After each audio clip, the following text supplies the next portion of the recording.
All right. Well, anyway, welcome, Four Nerds. 14. Not 14 Welcome. Four Nerds, but yeah. Welcome. So Keith is sick. He normally drives these things.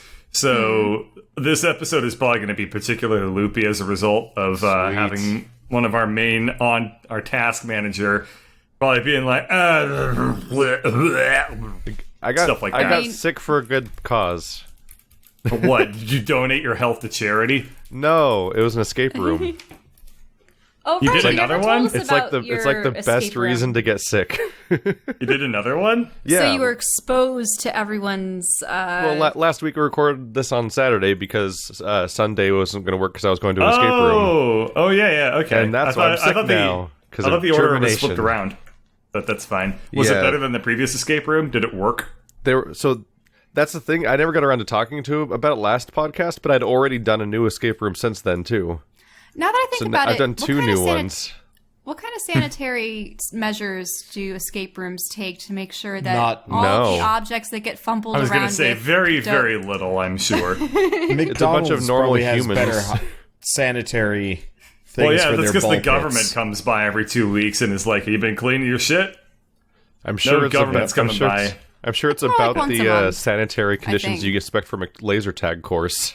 Yeah. Oh God. Oh. I used to Let's do a dim lot the of laser lights tag. real low so that nobody can see the child puking blood. Does blood vomit glow in the dark? Yes. What?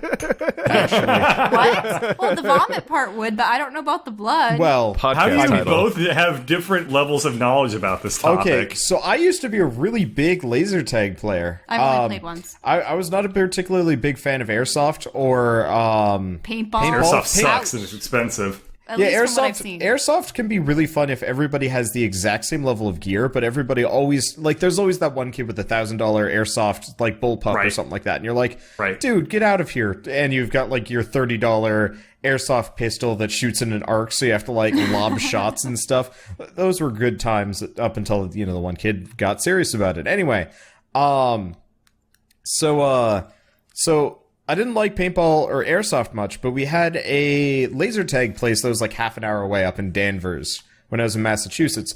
And my brother, my dad, and I would drive up maybe once every couple of weeks or so, and we'd just do several rounds of laser tag. And it was good fun. But they would, every month, I think it was every month, they would do an all-nighter laser tag thing. Okay. I'm just pointing out to laser him tag. that- A laser tag course was one of the only times I ever encountered like real life bullying. Yeah. Oh, yeah. Oh, yeah.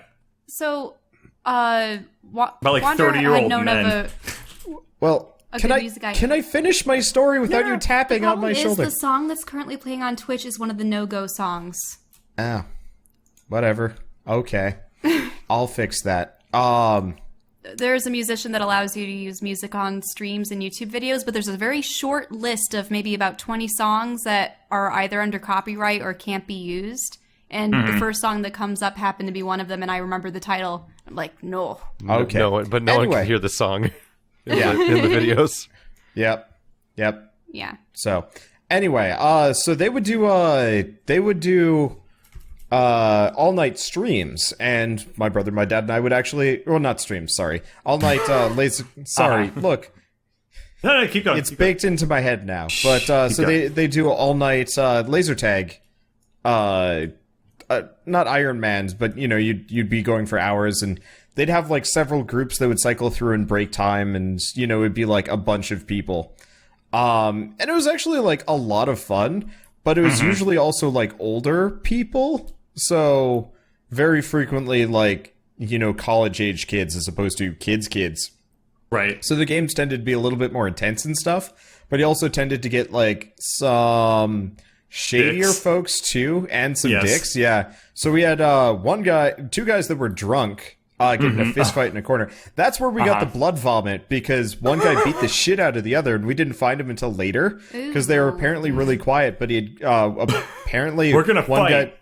Well, yeah, one guy clocked the other with his. Like, those laser tag guns are pretty With solid plastic. plastic. Yeah, clocked him in Yeah. the jaw, and the guy, is bleeding from his nose and then vomiting all over the place in kind of the same time. And we find him in a corner, and they had to shut everything down for the rest of the night. So that that was interesting. Sucks. But yeah, it at least his vomit was very, very shiny in black lights.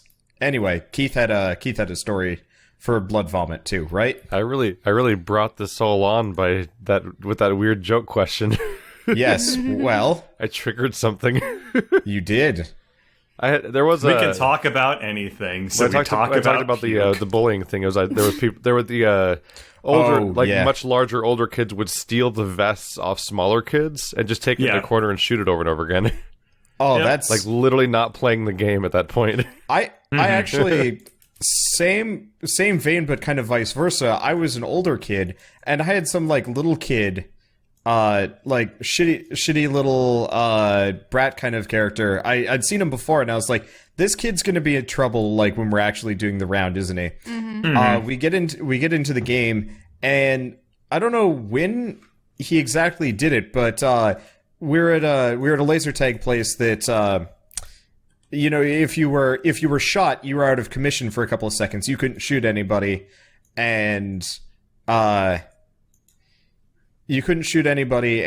nobody could shoot you. Well, this kid was following me with his gun pressed into my backpack, and I was trying to go fast. Yeah. So this little kid was being a giant turd, and I was not particularly happy about it. Wait, so you mean, was he the kind that would shoot you as soon as you became viable again? Yeah, well, he had his gun pressed into my backpack and with the trigger held down. So, at one point, I just turned around really fast and, I turned a corner and, elbowed him because he was so close to me. I really didn't have, much of a means of, movement. And so he starts screaming and crying, and then he brings the ref over and stuff like that. I'm like, look, he was literally glued to me. I couldn't move without accidentally bumping into him once or twice, because this kid was 10 and I was... And you weren't allowed to run. I was 20, so I was a big guy. Yeah, you can't run. Yeah. Because you get in trouble for that. And so the ref is I want to say mid-teens, and he looks at me, and I've got a beard, and I look pretty annoyed. And he's like, just go.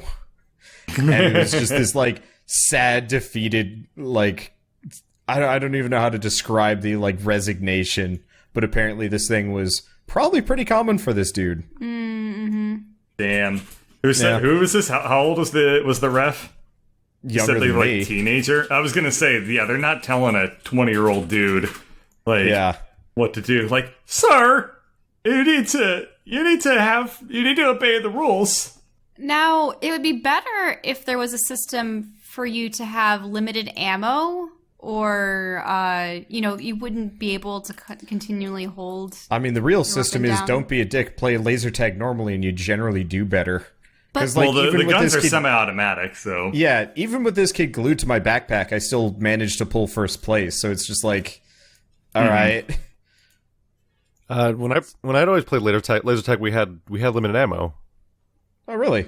Yeah. It must depend on the place. Did you have to reload? By going to stations or something? So I would play at the Q-Czar in my area. I don't know if it was a chain or not. You know what? You're from California. I know what you're talking about. Yeah, we had bases, and you had to shoot. You had to go into the base and shoot up through a cone in the ceiling to attack the enemy's base. Oh, yeah. That was next to each base. There was a reload station that you'd go to if you were defeated, and you'd go there to reload your gun.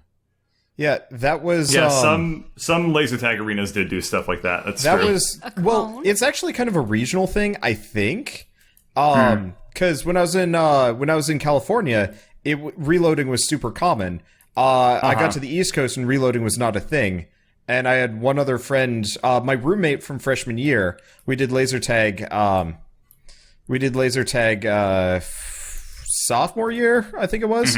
And he was from the same town as me in California, and the lack of a reload mechanic offended him to no small level. Of course it would. Yeah, playing with a reload mechanic and a respawn timer and bases you attack, for me, laser tag was basically a MOBA.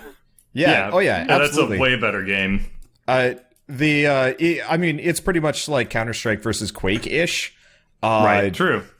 The one thing about the non-team version is it's really enjoyable. learning how to like kind of move and walk in weird ways that more or less make it so laser tag people can't hit you. So there's like this weird dance this one guy taught me actually. Oh, it's like the diagonal shimmy? Yeah, so you'd point yourself diagonally. You wouldn't want to be full side because then they could shoot your shoulder pads. So you kind of point yourself diagonally at a person and you'd like shimmy the entire time with your gun going up and down repeatedly. And the problem is like trying to hit somebody with that is a giant pain in the ass, so it took a lot of practice.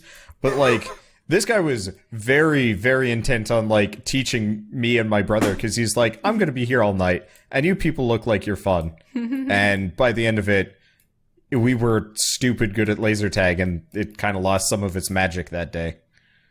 It was also really exhausting. Yeah. Oh, hey. It's like your next level laser tag right? is playing in a course that has mirrors. Oh, yeah. I want to go to like... That's People shoot themselves that way accidentally. I really want to go be fun, to like... actually. Or shooting around corners. Oh, yeah. Ender's Game. Reading Ender's Game, I was like, can I just play this? Like, in real life? That'd be very fun. So fun. For about 3 seconds at a time on the vomit comment. Yeah. But yeah, I'd also really love to go to like an actually good laser tag place as opposed to the like, this is the kid's birthday zone. It's just like, no, give me something.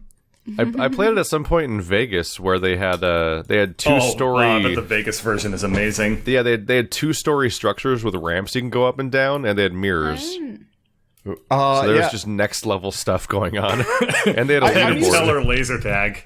Gotcha. I'm used to 2 to 3 story laser tag places. The 3-story ones get a little bit much. But I would like there to be an interesting laser tag experience with the whole... I know we were talking about VR the other time, but it would be really cool if you and a team had to survive some kind of maze with monsters and stuff. Co-op laser tag? Yeah, it'd be cool, but laser tag arenas probably barely make any money as is, so... Yeah. Yeah. Oh, actually, another laser tag story before we go off. So every once in a while we bring many. We went a lot. Yeah, clearly. Usually what would happen is I'd get to bring a friend, my brother would get to bring a friend. One day, my friend was like, I can't really think of a name because, you'd always get like a code name and you'd always get like Master Chief or whatever. I don't remember what mine was, but I was consistent with mine for years. But our friends, having not gone very often, would usually just like make up something or have something else. One of them was like, yeah, just roll your hand on the keyboard for a little bit, and that'll be my name. And the guy dutifully does so and shuts down the entire system for 3 hours. Wow, that's pretty great. No one man should have all this power. These are like computers that are still running like Windows 2098 Unix systems or something. Oh wow, yeah, like this stuff is not meant to be shut down ever. So my laser tag name, according to that theory, would be John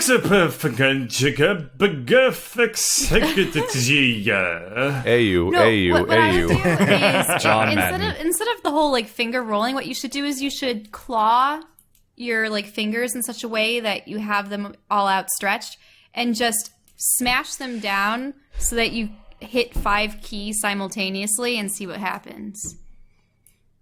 Okay, that gave me Ujgfum.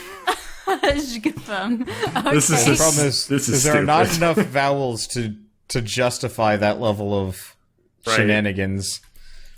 You could switch your keyboard to Dvorak, and then you would get only vowels. Then you would be AU. Okay. I don't know. Do we have a question that we want to lead in or a game that we want to talk about? That's a good thing to mention early in the podcast is that if you want to send questions to us, you send an email to FourNerdsQuestions@gmail.com. That's all spelled out like FOURNERDS, etc. And we'll answer your questions during the podcast. Unless they're really dumb. But some of the ones that are really dumb also get answered, so you never know.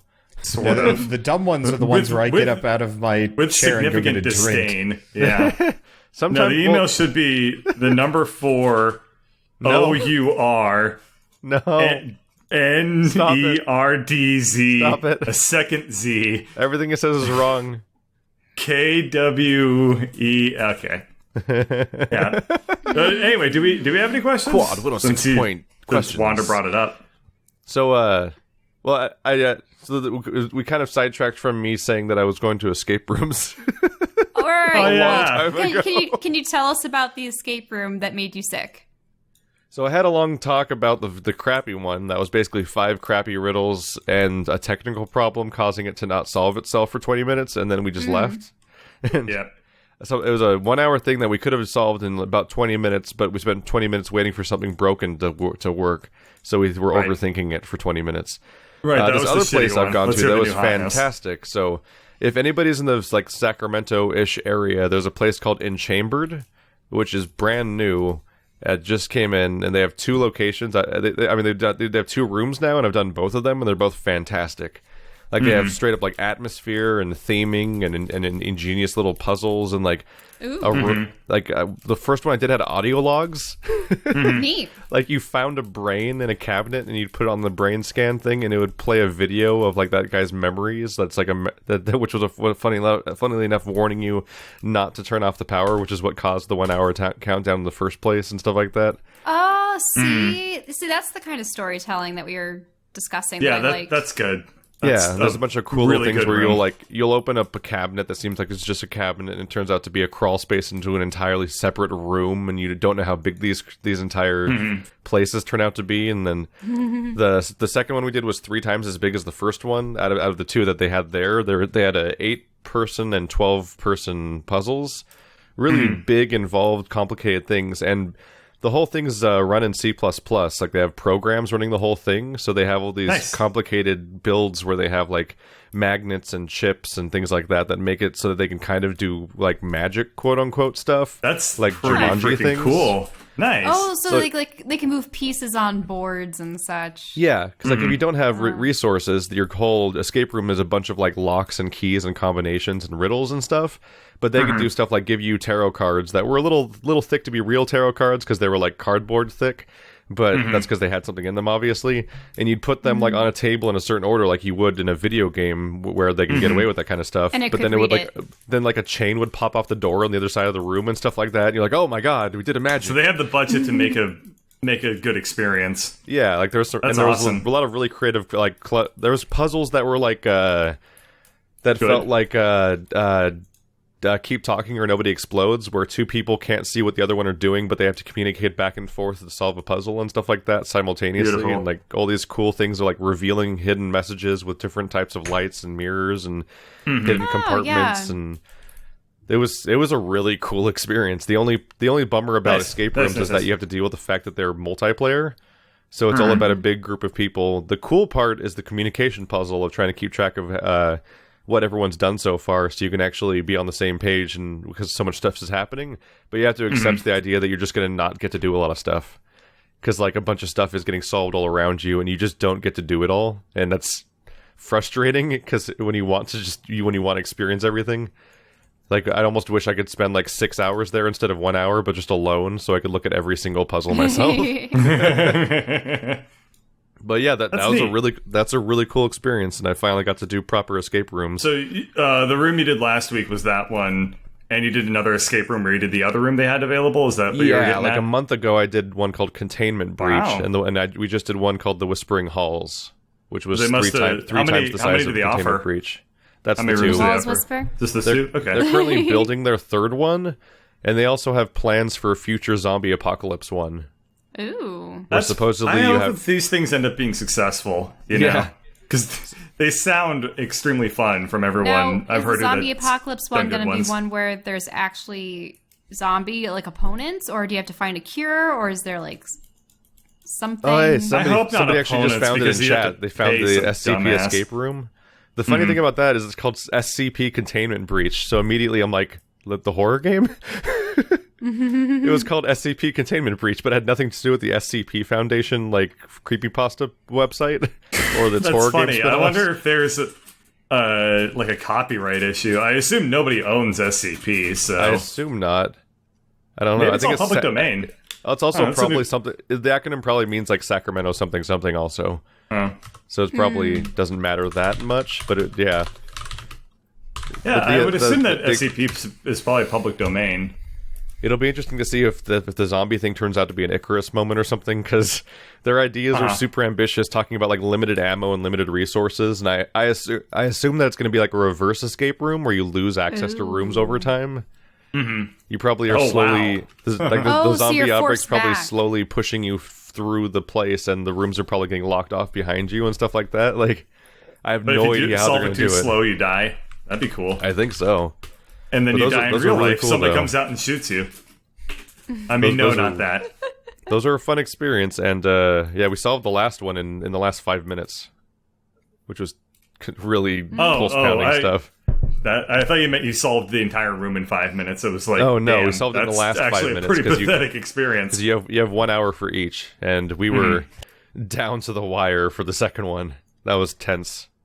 Yeah, to solve your issue, Keith, with the whole everyone solving puzzles simultaneously and never being able to get the full experience, have there ever been rooms where it's very linear, where you have to solve one puzzle before the next one is revealed, or you're allowed to interact with it, or is it... So the crappy one we did was completely non-linear in that it was 5 parallel puzzles that pretty much just all dead-ended immediately, and then the thing was over. Mm-hmm. But generally, for what I'm getting from the ones I've done so far, it seems like a good escape room is going to have multiple parallel threads that each kind of have their linear progressions. So, like, you have to solve certain puzzles to get to other puzzles, especially coming down to concepts like having to open doors to even access parts of the entire area. Right. But there's always multiple things going on at once, because you can't have, like, 15 people staring at one puzzle. Nah, that's true. I suppose if there were rooms designed for, like, groups of 4... There's probably a too many cooks in the kitchen type of situation that can easily happen. Like, I imagine most puzzles probably taper off in funitude if they're involving more than, like, 3 people or 4 people on it. Yeah, there's a lot going on.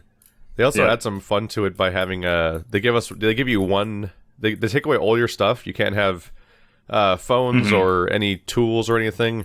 They give you one notepad to write on, and it's like a digital notepad where you press a button to clear the whole screen at once, and you're writing on it with a little stylus. Oh, stylus! God, that's 90s. So one person in the entire room can write, and about half of you have a light source. So you're walking around with lanterns or flashlights. That sounds kind of almost infuriating. So it encourages you to go around in pairs and communicate and stuff like that. But which is important because a surprising number of puzzles are actual multi-person puzzles and stuff like that. There's a lot of somebody smart made it. Yeah, there's a lot of moments of like a clue is on the other side of the is on this side of the room, but the device is on the opposite side of the room, and they're both attached to walls. So you're going back and forth and things like that. It was a really cool experience. It's the only problem is that they're real, so they have to build them, and they take forever, and then they're out of them when you finish doing them. That's a bummer. So I either have to find new ones or wait for them to build a new one. But that was a cool experience. I'm happy that it turned out to actually be cool and not that first one I went to. Now, I know you did one of them with Andrew. Was this with friends again, or are you just kind of going to these on your own? The second one was the 2 that were good were 8, and went with 8 people for the first one, which was an 8-person one. The other one was 12 to 15 people, and we went with 14 people. Right, so Andrew was at both. Joe was at the second one. My roommate Marty was at both of them. So you knew every single person there? No. Oh, okay. They're all they were from one organized Facebook group, so we all knew each other somewhere, but I didn't know everyone. Okay, it's too big of a group. At this point, I'm so disconnected from like people and socialization that it's just like I can't imagine getting. I'd probably be able to muster that back in my hometown. Even with that many people, you basically need friends of friends at some point, right? Yeah, to get 12 people that all have the same interest. Even when I was a social butterfly with actual physical people, trying to get like 6 people to go anywhere was like. 3 of them would flake out instantly, and it's just like, well... that's the thing. There are a lot of friends that I have where I met them through other friends, and though we all became good friends together, it seemed like you would rarely have one-on-one interaction with one friend in that group because they were so enmeshed with the others. So I know that there have been numerous instances where I have to call around to 4 or 5 different people trying to get everyone together. And it's like, oh, well, you know, Saturday works for me, but Sunday is no good and I can't work weekdays or, you know, you're going back and forth with that. Yeah, it's tough. And then you feel bad when there's like a conflicting situation where most people can go one day, but it would exclude 1 or 2 people. Or then if you chose to do another day, then most, but another 2 people would be left out. And then it's like, oh, no. Oh, yeah, we had to reschedule so many times. It's actually kind of infuriating. So, speaking of escape rooms, video though, games, 4 questions. We're going to talk about questions or video game. I'm getting to something. Because speaking of escape rooms, I'm really frustrated with Resident Evil 7's handling of something related to that. Are you still playing that? No. Resident Evil 7 has DLC, one of which is an escape room.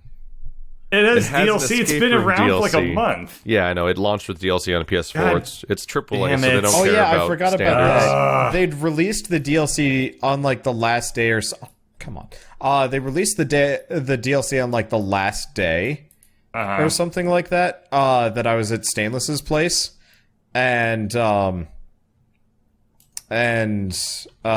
he's like, "Should we play it?" And I'm like, "Dude, it's PS4 only." And he's like, "Well, that's bullshit." Yeah, because we played it on PC. Yep, so you just don't get to have the DLC until it comes out later. Because it is coming to everything, but not yet. Yeah, I can understand that, but from like a YouTube perspective, which is like, to be fair, the ultra spoiled perspective. Yeah.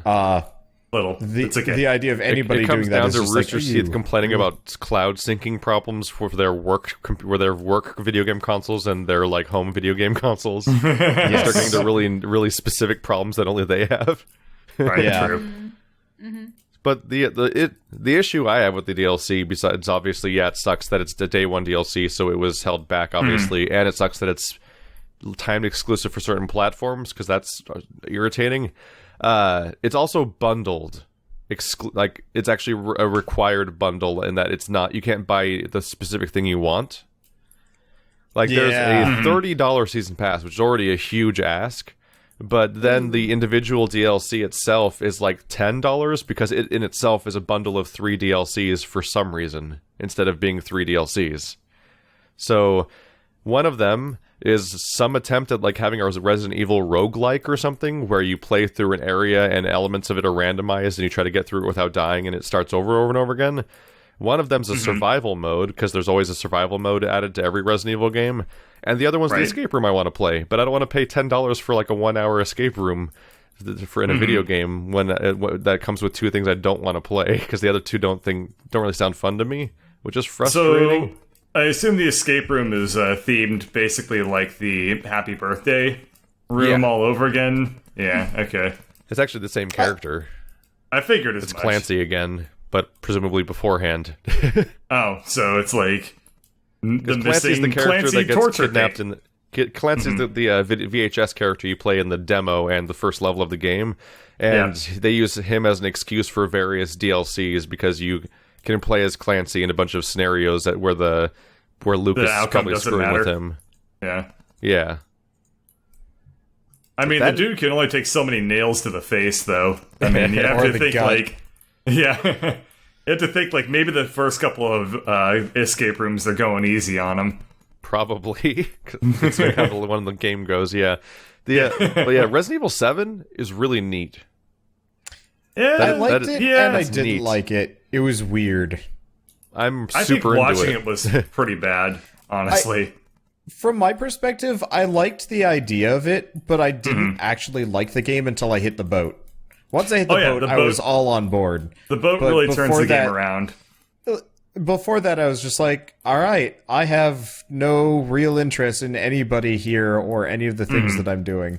I've only played Resident Evil 2, both campaigns on the Nintendo 64. Seen most of 4 that my friend was playing on the Wii, and then 5 because my roommate and her friend were playing that together.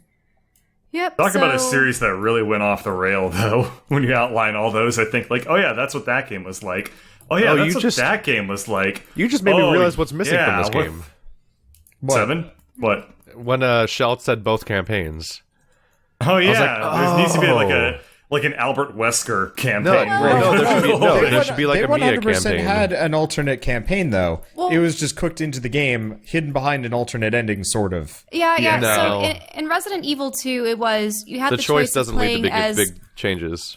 No, it doesn't. Actually, it changes the order of events. Well, no. Hold on. For Resident Evil 7, the choice is you choose one character, you get the alternate good campaign. ending or the bad ending, basically. Yeah, it's good ending, bad ending, but it's also bad ending or more story and, like, understanding. Like, I feel bad for anybody that didn't pick Mia for it because you just missed out on, like, a solid chunk of the game. I question those people anyway. I guess we're doing spoilers for Resident Evil 7, by the way. Yeah. Because we're already jumping straight to the ending. Yeah, that's... Wait, no. That's not really too big of a spoiler, but depending on where you go from here, I don't see it as it can get very spoilery. It's not the biggest spoiler ever in that it's a game where the story is not the point necessarily. Right. But yeah, it's already out now that you choose. It's been out for a month. Well, what I liked about but that's not. We have this conversation a lot. Why does the Nintendo 64 era game seem to give you like a male character playthrough and a female character playthrough for games? Because it was like that with That's a really good point. Because it was Leon and then Claire, and they had graphics budgets weren't actually as like restrictive. You could easily like recycle stuff, and a lot of people kind of accepted it because their standards were lower. Whereas like now, if say you have like the female campaign, you have to make something new, right? Or I think the fact that there's not two levels campaigns might have to do with the fact that this was an experiment and they were probably hedging their bets a little bit. Capcom's one of those companies like Square Enix that constantly overprojects how successfully any game's going to do and always says every game that sells super well underperformed and stuff like that. So I wouldn't be surprised if they're cutting costs a little bit by making it a more linear, not linear, but having it be a one-character campaign, because their previous game had 4 campaigns. Well, yes. Yeah. Which game was that? Resident Evil 6. Resident Evil 6. I guess it's not the previous game. Technically, they had Revelations. Yeah, Revelations 1 and 2 happened also, but Resident Evil 6 was 4 campaigns. Really? Yeah, it was a mess. Keith and I tried playing it a little bit back when we lived in New York. You and I lived in New York, not Keith. And that was... we only got, I want to say, a couple hours in, and it was... It's dire. Yeah. The best you can say about Resident Evil 6 is that you can play it as a mindless bro-op shooter like Gears of War, but it's not as mechanically... like it doesn't have the mechanics of any of those other games that are good in that genre. So it's just good for a mindless game. Like it's not a competently made Resident Evil game. I mean, it's super competently made in that it's an incredibly polished, expensive game, but from a design perspective, it's a nightmare. It's just really terrible, boring levels for 20 hours. Did you know that the very first video game that had the ability to have like a male character campaign and a female character campaign, the very first game that let you do that was Dino City. Really? Dino City? Yeah. What's that? No, yeah, so in Dino City, like, if you played as the dude, you were able to punch. And if you played as, like, the girl character, you were able to jump higher or something. Okay. Weird. So and you got completely different, there's a different campaign mode. You can go through different doors at the end of the levels. I don't actually know if that was the first game or not. I made that up. But thinking about male character versus female character, different campaigns, I was like, oh yeah, Dino City let you do that. Now, and then I thought, how can I weave Dino City into the topic and then just dominate this conversation for a minute, much to Shell and Wander's chagrin. Sorry.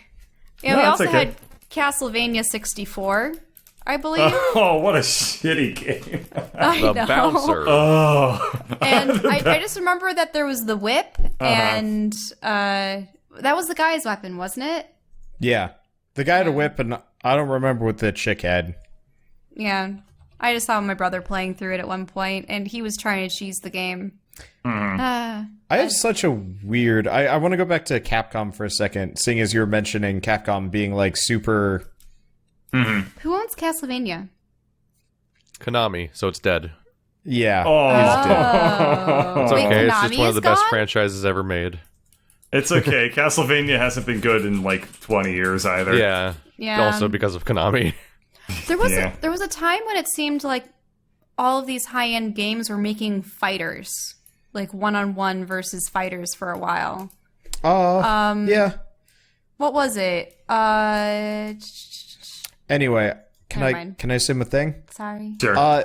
So like for Capcom's made like or been behind like a silly amount of like really good games like Mega Man, Resident Evil, Monster Hunter, and whatever. And I always like have the hardest time kind of understanding their thought process with things. They also had like Lost Planet. Did you guys ever play Lost Planet? Yeah, I like the first one. Yeah, I kind of know. I know enough about it. The first one was great. It was like this weird like. It got so anime. It was very anime, but like it was into mech fights by the end. Well, yeah, Nice. But like it was this It kind is of Capcom. yeah, it was this kind of cool semi-anime thing about like you're on a frozen planet and there's like these weird bugs and you have to not only like manage your heat and fight things and whatever, but you know it was a cool experience. And then the second game was like randomly games for Windows Live and like a 4-player bro-op shooter, but like super mismanaged and terribly priced and stuff like that. And it's just like it was a grinding game. It became a completely lacking in story, like grind away at resources and numbers and stuff like that game, as opposed to the first one, which was a single player linear like campaign to play through that happened to have an arena fight mode you could play, which was also pretty fun. And then the third one, they tried to go back to the first one, but keep a lot of the features of the second one? And it was just like, it was pure garbage. And it always just kind of bothers me that Capcom makes these like really cool games. And then I want to say just like mismanages them wildly. Oh yeah, mismanage is the perfect thing to call it. That's why you never know what the quality is going to be like from game to game, is because you don't know if like the A team's going to take care of it or if they're just going to like shovel it towards someone, like Dead Rising 3. Yeah, and how much 4. of that's influenced by the death or departure of like a lot of the original creative team and writing team? Sort of. I know, like for Mega Man, the series started going down because was it Inafune? He left, but after Mighty Number 9, I'm fairly certain Inafune was not the necessary party for Mega Man to do well. But I'm reading a little bit about Capcom's history, and there's nothing that sticks out. Like, it's actually owned by Blockbuster, and they make the decisions. Like, it just seems like it's a... No, it's not. It's not. That would be funny. But no. Straight up. Because like, there's with, there's no excuse, done basically. for. Yeah, because with Konami, the excuse is they went into gambling because it's more profitable in Japan. And so pachinko and stuff like that, which... is so weird. Yeah, what happened with Konami is the fear people should have about both console manufacturers that aren't Nintendo is that they're both super companies that do a whole bunch of other things, and they could just stop caring about video games. Yeah. And everything they own's gone because they just stopped bothering. Like imagine if every console was the Vita. For like Sony. It's just like, well, this didn't do well. I guess let's just nix this for a while. Yeah, like companies are pretty selfish. Like if they have a bunch of IPs they have that only they own and they're going under or something, and they're just not going to use them anymore, they usually just hold on to them anyway if they can. Yep. And so all the Uncharted's and Last of Us's or Halo's, all these exclusive things for one that are owned by first party things, like they could just be gone one day because the people that own them just stop caring. Is Uncharted owned by Sony? I thought Almost that was certainly. Naughty Dog. It's made by Naughty Dog, but sure as hell isn't on anything else. Because I know Ratchet & Clank is owned by Sony, but it's primarily produced by... I think excluding Crash Bandicoot, everything made by Naughty Dog for the last 20 years is owned by Sony, as IPs go, because it sure as hell has never been on any other platform. Speaking of Sony, I've been surprised with the whole like Marvel universe. I mean, obviously Sony had what was it? X-Men and Spider-Man for a while, but Spider-Man's been... There's actually a difference between Sony the games and Sony the movies. What? And whatever. Yeah, they're separate. Okay. I don't know how separate they are, but they're significantly more separate than like... They're the same parent company, though. Yeah, but beyond that, like, even the parent company doesn't have a whole lot of control. I was reading an article on it a while ago, and it's like the CEOs between the Sony games and the Sony between Sony games and Sony movies don't talk to each other regularly and stuff like that. If they ever speak again, they'll have a fight to the death. But what intrigued me was the whole thing with, they had tried to milk Spider-Man for as long as possible, but it seems like, I don't know if they're... Oh, gosh. Spider milk. For goodness sake, guys. Show you my web spinner. Spider milk. Strong Does whatever steel. milk does. It stays sticky for 10 hours. No, Keith doesn't. You did this, Shell. You did this. Okay, anyway, so... In any case, so they tried to make as many movies as possible, even though a lot of the later ones were horrible. But now they've handed off to Marvel. We still have not seen anything of the new Spider-Man film. I have.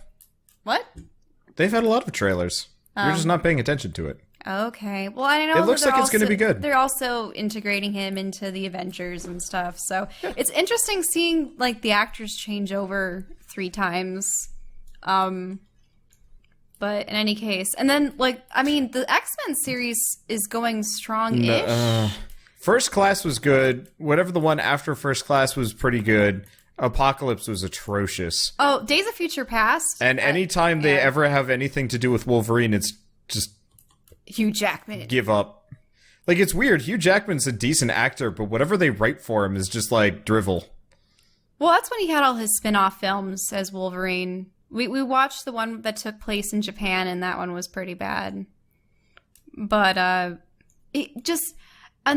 it's interesting when you see different iterations of the same characters simultaneously, like Quicksilver and Scarlet Witch, because they are both owned. Well, by different companies. It's because they're on different like Marvel teams, so they can kind of get away with it. But those are different contracts. Well, they like Sony had actually been able to get the contract for those characters Marvel before sold Disney. Marvel did not sell Sony Scarlet Witch or Quicksilver. They sold the Mutant franchise, so anything related to the X-Men. However, Quicksilver and Scarlet Witch are both Avengers. Which is why the comics and Agents of S.H.I.E.L.D. are constantly pushing the Inhumans with a big old air quotes, which is totally different from the Mutants because they have a different name. Yep. Mm-hmm. Yeah, I mean, they've got to the point where Marvel will just straight up kill off an entire comic line that they don't have the rights to anymore, just to starve out Sony and Fox. Isn't Fantastic Four dead? Is that the one that they just killed? Yeah, it's just gone now. They just don't make Fantastic Four comics. Well, part of it is also... this is why Shell, I think Disney's taking Shell, over. rein in your righteous anger. Fantastic Four has been going down for years, though. Fantastic Four was a comic that was made entirely to appeal to the kind of like World of Tomorrow, mentality. Back in it's Fox though. Whatever. Yeah, they did do the Fox owns original X-Men, Fox. whatever. It It doesn't matter. But so, Fantastic Four was, supposed to appeal to that kind of mentality. The problem is, they never modernized them well. So they have this, like, dumb space car, and they were doing weird, like, sci-fi stuff. But they never fit well into the rest of the, the Marvel Universe, apart from, like, occasionally making a cameo to, like, do science shit, but that's and you really think just Guardians of the Galaxy whatever. does. I suppose they're a really disparate group of Guardians of the Galaxy is totally just they were like, well, we have a lot to work with because we've never been a very like cohesive storyline or plot or even characters. Hell, Star-Lord is like the only common element, and maybe what's her face? Gamora. Yeah, Gamora. But like the rest of them are just kind of here or there characters. Fans. Yeah. But, like, even then, they weren't really that big in the comics. Guardians of the Galaxy was a crapshoot that did amazingly in the box office. James Gunn and said, go wild. Yeah, and so what James Gunn did was said, you know what people like? I'm just going to contribute here. Have you guys seen Slither? Long time. I haven't seen Slither. You should see Slither. Okay. Because I saw Slither before Guardians. I'm like, oh, Guardians is going to be great. I get it. And I'm like, oh, it was great for all the reasons I thought it would be, too. For me, it feels like Guardians of the Galaxy is like, you know what people like? People really liked Firefly. Let's, modernize it and make it into, like, kind of, and let's aim for aliens. that. And I felt like At least that's kind of the general feel I saw when I saw that movie, and I was like, this is really good. And you don't get that with like Fantastic Four because it's too established, and a bad way, because you can't. There was no wiggle room with the team. That's like the argument people have with Superman too. Certain heroes are having a difficult time aging into the new generation. So, I mean, honestly, that's always been a problem. Batman's easy to modernize because just give him new gadgets and stuff like that. Superman's always been this kind of weird immortal Boy Scout that, I don't know, he's hard to attach yourself to. Conflicted characters with flaws. I guess. I don't know. Weird personality. I'm fine with non-conflicted ones. It's just like, you have a character that's like baseline immortal. It's really hard to write them interesting apart from give them even bigger villains. Yeah, but like, really, it's just, here's his Achilles heel. That's the only way to generally harm him, apart from just ignoring him and going off and doing your own thing. It's a hole that you write yourself into. It's why the Sentinel in the Marvel universe is a schizophrenic and like generally in prison, because that's way more interesting to write around. Although Shell's not wrong to point the finger at Disney though, because nowadays Marvel they're comics mixing everything. Are can I just say it? Okay, sorry. Nowadays Marvel comics, their entire point basically is just to basically brainstorm for future movies. Yes, because the most successful comic in the world is worthless to them. Like, comics are not an industry that makes Disney money. That doesn't matter to them. So instead, they're using their writers to keep brainstorming new ideas, which is why it's probably why we have something as absurd as a Civil War 2 and stuff like that. So, is because they're pitching ideas for future movies and testing them with comic book audiences to see if they'll work for an actual movie down the line, like 10 years from now. Well, so also, are they using those comic books to fill in spaces between the movies as well, just to establish it? No, that doesn't matter. Yeah. No? Yeah, they don't. They make it so the movies are standalone, the comics less so. If you're the audience there's actually extremely little overlap. Honestly. Yeah, if you're the movie audience, you don't care about anything besides the other movies. Right. So comics that fill the gap don't really make sense. Like, there's a Guardians cartoon that I don't think has any continuity with the movie. It's also terrible. Or at least it's hard enough to manage the canon anyway, so... Because, you can't incorporate things people aren't going to be aware of in your movie. Yeah. I mean, a major reason why I had read graphic novels, at least the American variety for a time, was because Dark Horse had done so much with the Clone Wars and all of the spaces in between... Like, let's go say episode 6 and the future and everything else. And yeah, but because that's all out of continuity and they don't seem to be making anything new for it, I mean, is all that creativity gone just for the sake of making more of these part films? of it is Marvel comics have always been kind of bloated anyway, so like you can't exactly say all that creativity's gone. Like, one thing I like about kind of independent graphic novels is because they generally have a beginning, a middle, and an end that you can kind of latch onto. Marvel Comics baseline are designed to never end. That's the thing, They just live in arcs, and that's it. New IPs. I mean, you haven't really been seeing much for new characters and series when they are essentially piggybacking off the success of the old ones. It's just easier to rewrite, reboot, or make an alternate universe. I just can't care too much about anything that reboots and rewrites and starts over and over again to some extent. Like I can, one of the reasons why I can still keep reading Walking Dead despite all of the issues and how long it is and everything is that it's still one story. They haven't pulled the supreme bullshit of like resurrecting somebody and killing them or starting the story over with a hip cool audience or any weird stuff like that. There's no remix alternate world Spider-Man with tech powers or whatever.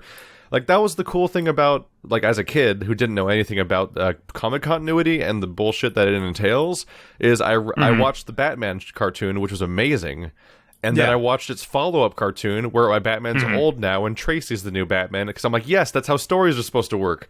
But then I learned how bad the actual comics would treat the character, where Batman gets killed but then comes back to life in the past as a caveman, and like whatever the hell crap they write, and like all the terrible stuff that happens over the course of the actual source material. Like, I'm the last person that'll get mad about being true to the source material to a comic, oftentimes, because most of the stuff, most of the adaptations of comic books, I feel like have actually been better than the comic books. As far as like if you look at comics as a whole versus their adaptations as a whole, I think that the adaptations have a better average. Even if maybe it does that one story specifically wrong or something like that, or less well. Like, damn. I've seen some dumb shit in actual comics at this point, and it's not. I can't even slightly get invested in how dumb it gets. Mm-hmm. But I suppose that's because of serialization. It's because it's money making names, so they have to go on forever. It's like Doctor Who, but you're supposed to take it seriously. Which makes me wonder what will happen when the actors age out of some of their roles. Usually they kill the character. They've kind of already done that with the Marvel Universe, though I guess it doesn't matter as much, but like they just straight up killed off Wolverine.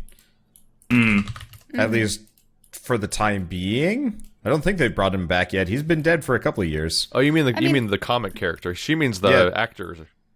But she means the movie character. And they probably eventually like a lot of them will end. Like some characters you can recast, especially if you're starting over. But oftentimes you need to this in movies more so than anywhere, especially with Marvel movies where they're being actually successful. They're going to have to actually either have somebody else take up the mantle, and it's a canonical, like they're a different human being taking up the mantle of that hero, or just flat out introduce new heroes. Yeah, like there can't be a new Iron Man. Yeah. Nobody can replace Robert Downey Jr. in the Marvel Cinematic Universe as that character specifically. That's impossible. That's actually fairly interesting because it seems to be something that really only holds true for like the superhero movies. And that what's really fascinating to me is that that's a similar phenomenon to what happens with voice actors, where like nobody. Mark Hamill is like the official Joker, and like that's the end of that. Except when he's Troy Baker. Yeah, fair enough. But and then like it becomes really, really controversial where like we have the new Powerpuff Girls where they don't have the old voice actresses back. Like that was like really like a really big scandal to the voice acting community. Oh yeah, it's like how the Dragon Ball people say that Dragon Ball's canceled if the voice actor for Goku ever dies. Yeah, I mean. That's a fair conclusion to make. I think. Yeah, they could just hire Team 4 Star because they can't find a voice. No, the Japanese voice actor. I know. Okay. I mean, I know that sometimes they just find someone with a similar enough voice, and I mean that's a slap in the face. But I wonder if it's because of budgetary reasons they don't want to pay the original actors as much as they should, or how it works. But. I just think when it comes to Marvel movies, particularly, like people won't accept the idea of like, oh yeah, Chris Evans is no longer Captain America. This other person's Captain America. We're just not going to talk about it. Yeah, I've just seen it too much with Spider-Man, but Spider-Man they were reboots, so it makes sense that they could get a new actor in there. Although it'd be really funny if they like lampshade hung it for pretty much no reason. Like, wow, Spider-Man, you gained or lost a bunch of weight since the last time I saw you. Are you wearing contacts? I remember your eyes were blue a couple movies ago. Anyway, let's go get that. I mean, that's a Deadpool joke. Yeah, kind of. In fact, those are actual Deadpool jokes that Deadpool makes in the Deadpool movie. Is to making fun of casting changes in movies, and even his own. The Deadpool movie makes fun of Ryan Reynolds' own past superhero characters. Because I totally missed that. Yeah, oh yeah, Green Lantern and Deadpool, the other Deadpool. Yeah. Oh yeah. He had flew right over my head. Apparently, dude, he had a little plastic Deadpool from the previous movie, like claw hands Deadpool. I don't remember that. It was great. That was a good gaffe. I liked that one. Yeah, that movie was beautifully written. I think if it were any other hero, it would have been pure garbage. Right. Yeah, I think that's a fair assessment. Because it was partially Ryan Reynolds. I mean, honestly, I'm actually going to give him credit for a significant portion of that movie's success. Because, I think he self-funded it, and, I think one of the lead writers... It was made purely by him, as far as I'm concerned. Now, the thing is, he's with the mutants. Yeah. He's not with the Marvel Disney. Yeah, Deadpool is sold alongside the X-Men.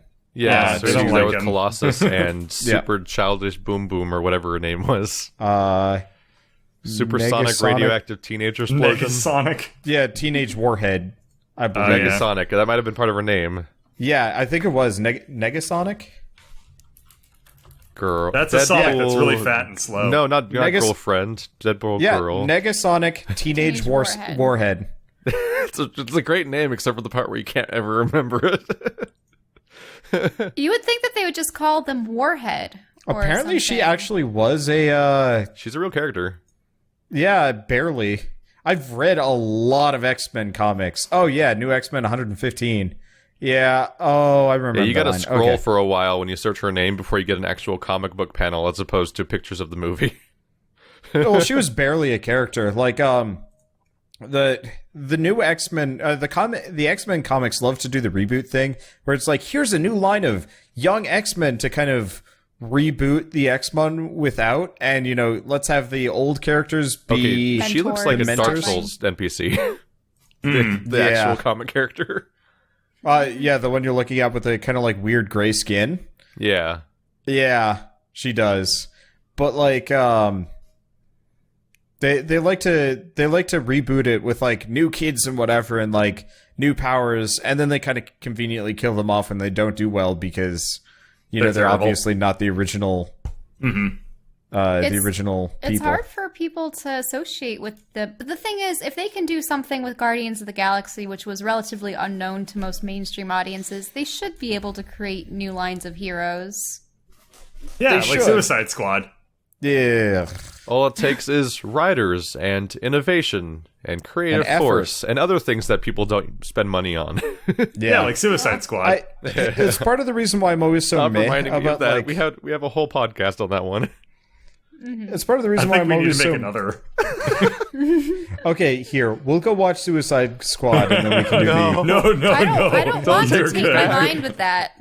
Okay. What are you saying? Go for I it. was just gonna say it's part of the reason why I'm always so like gung ho about video games over movies, because I feel like kind of the culture behind making games tends to be a little bit more. Well, people have been arguing that the push to make new games on a yearly basis for a lot of studios is starting to create pressure. A lot of studios are stopping with that. Assassin's Creed has stopped with its yearly churn. Call of Duty has slowed down. Like that whole churn thing. But we still was get an a Earth thing. Defense Force every year. You know what? I want to play EDF with you guys. EDF seems like it would actually be a lot of dumb fun. I just want to wait until it's cheaper, because $40-50 it's for the a Dynasty game. Warriors of shooters. Yeah. Also, I was wrong. I don't think they come out every year, but for a while they were. It's every couple. I think it's every 2 years, because the last EDF came out in 2015 and the next one's coming out in 2018 or this year. One or the other. I don't exactly remember. Yep. People annualize when they can. But yeah, the issue with trying to make proper innovative things for movies is that no big studio wants to. It's too risky. Way too risky. Yeah, their entire leadership is based around finding things that are already successful and making movies out of them. Like, if you write a book and it just resonates with any audience, like suddenly you go from someone that nobody's ever heard of to suddenly like people fighting over the movie rights to your book that you didn't know you existed yesterday. Like the time, I was blown away by how fast that like I almost wanted to say Imaginarium of Dr. Parnassus. It's the wrong movie. Miss Peregrine's Home for Peculiar Children. Yeah, that's the one. Yeah, Parnassus was good. Yeah, Peregrine, the not so time much between it coming out and becoming a movie was ridiculous.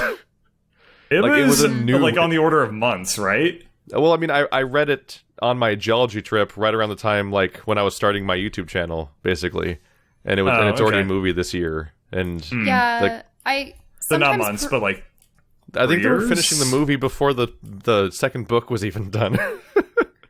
Wow. It's a terrible movie, by the way. looking for the next Harry Potter, I guess. That's a god awful. That's a god awful movie. Didn't they do that with oh shoot? his Dark Materials, that first one, whatever it was called. Oh, the Golden Compass. Sorry, I wanted to say the Polar older, Express, and I'm like, that very much is not part of that series. They put the first movie out, and it did not do they're well. rebooting it as a BBC series. Oh. I think. Yeah, and that's or the thing. maybe it's already out, but he's also doing a sequel series. I hated those books. Those are... Ugh. I mean, they're dark. No, it's not even that they're dark. It's just their plot was wacky. Mm-hmm. Oh, wait, no, what I was thinking of is even crazier than that, actually, was The Fault in Our Stars. Went from being a book to a movie, like, immediately. Who's that? That is Neil Gaiman? No, that's John Green. Oh, John Green. Yeah, right. It's a 2012 book that came out in January. It was a movie released in May 2014. Wow. Only 2 years. Not like for all of production and distribution and even picking up on them. Like they had to pick up on the book so fast after it was published to even decide that to make it into a movie. Mm-hmm. It's like they have a whole cast of people that just hunt for the next thing that's already successful to make a movie out of, as opposed to making movies that are anything new or anything. It actually makes a lot of sense from a movie perspective, almost, because you probably have to pay to rewrite the. Sorry. You probably also have to pay the author a fair chunk of royalties, if you're if you're licensing a book from them. Like, Harry Potter must have been pretty expensive to license from J.K. Rowling. Whereas, probably. like, if you can jump on an author before they're, like, super popular. Yeah, she gave away a lot of her money, from what I remember. Yeah, she was the metric. She had the record, though, for being the only person to ever become a billionaire just by writing. That's true. Yeah. Yep. Obviously, the money came from non-writing things, but she just wrote. But, like, if you can jump on that author before they get, big and famous, I bet the royalties are way cheaper and they can just roll in it. But if the movie does poorly, it could ruin the book sales. The Fault in Our Stars was produced for $12 million, and the box office was $300 million. So clearly, they're actually doing a good job with this. Oh yeah, Remarkably cynical They already made process. another movie. They already made another movie out of his books. Yeah, those Paper Towns. Like, actually, oh sorry, I didn't know if you were going to say something more. That was pretty much it. Just like how fast they immediately moved on to just serializing that person's novels into movies. Because like, oh, well, it worked once. All right, just greenlight it all. There's a Predator sequel. What is this? Oh yeah, there's so many Predator. There's another Alien movie movies coming out too. It's like how they're like, hey, Avatar did well. Let's make 4 more. RoboCop. There's multiple RoboCops in a cartoon show. There's multiple Predator movies. Multiple Aliens movies, multiple Aliens versus Predator. They also have to. Well, right now with Alien, they have to continue the Prometheus storyline. Yeah, so they're doing that. So they're doing that. Although the next one's already not called Prometheus anymore. What's it called? Alien something subtitle. Not Resurrection. Alien something whatever. You'll watch it. Let's see. Alien 2017. Alien Covenant. Covenant. Okay. Starring Michael Fassbender and Catherine Watterson.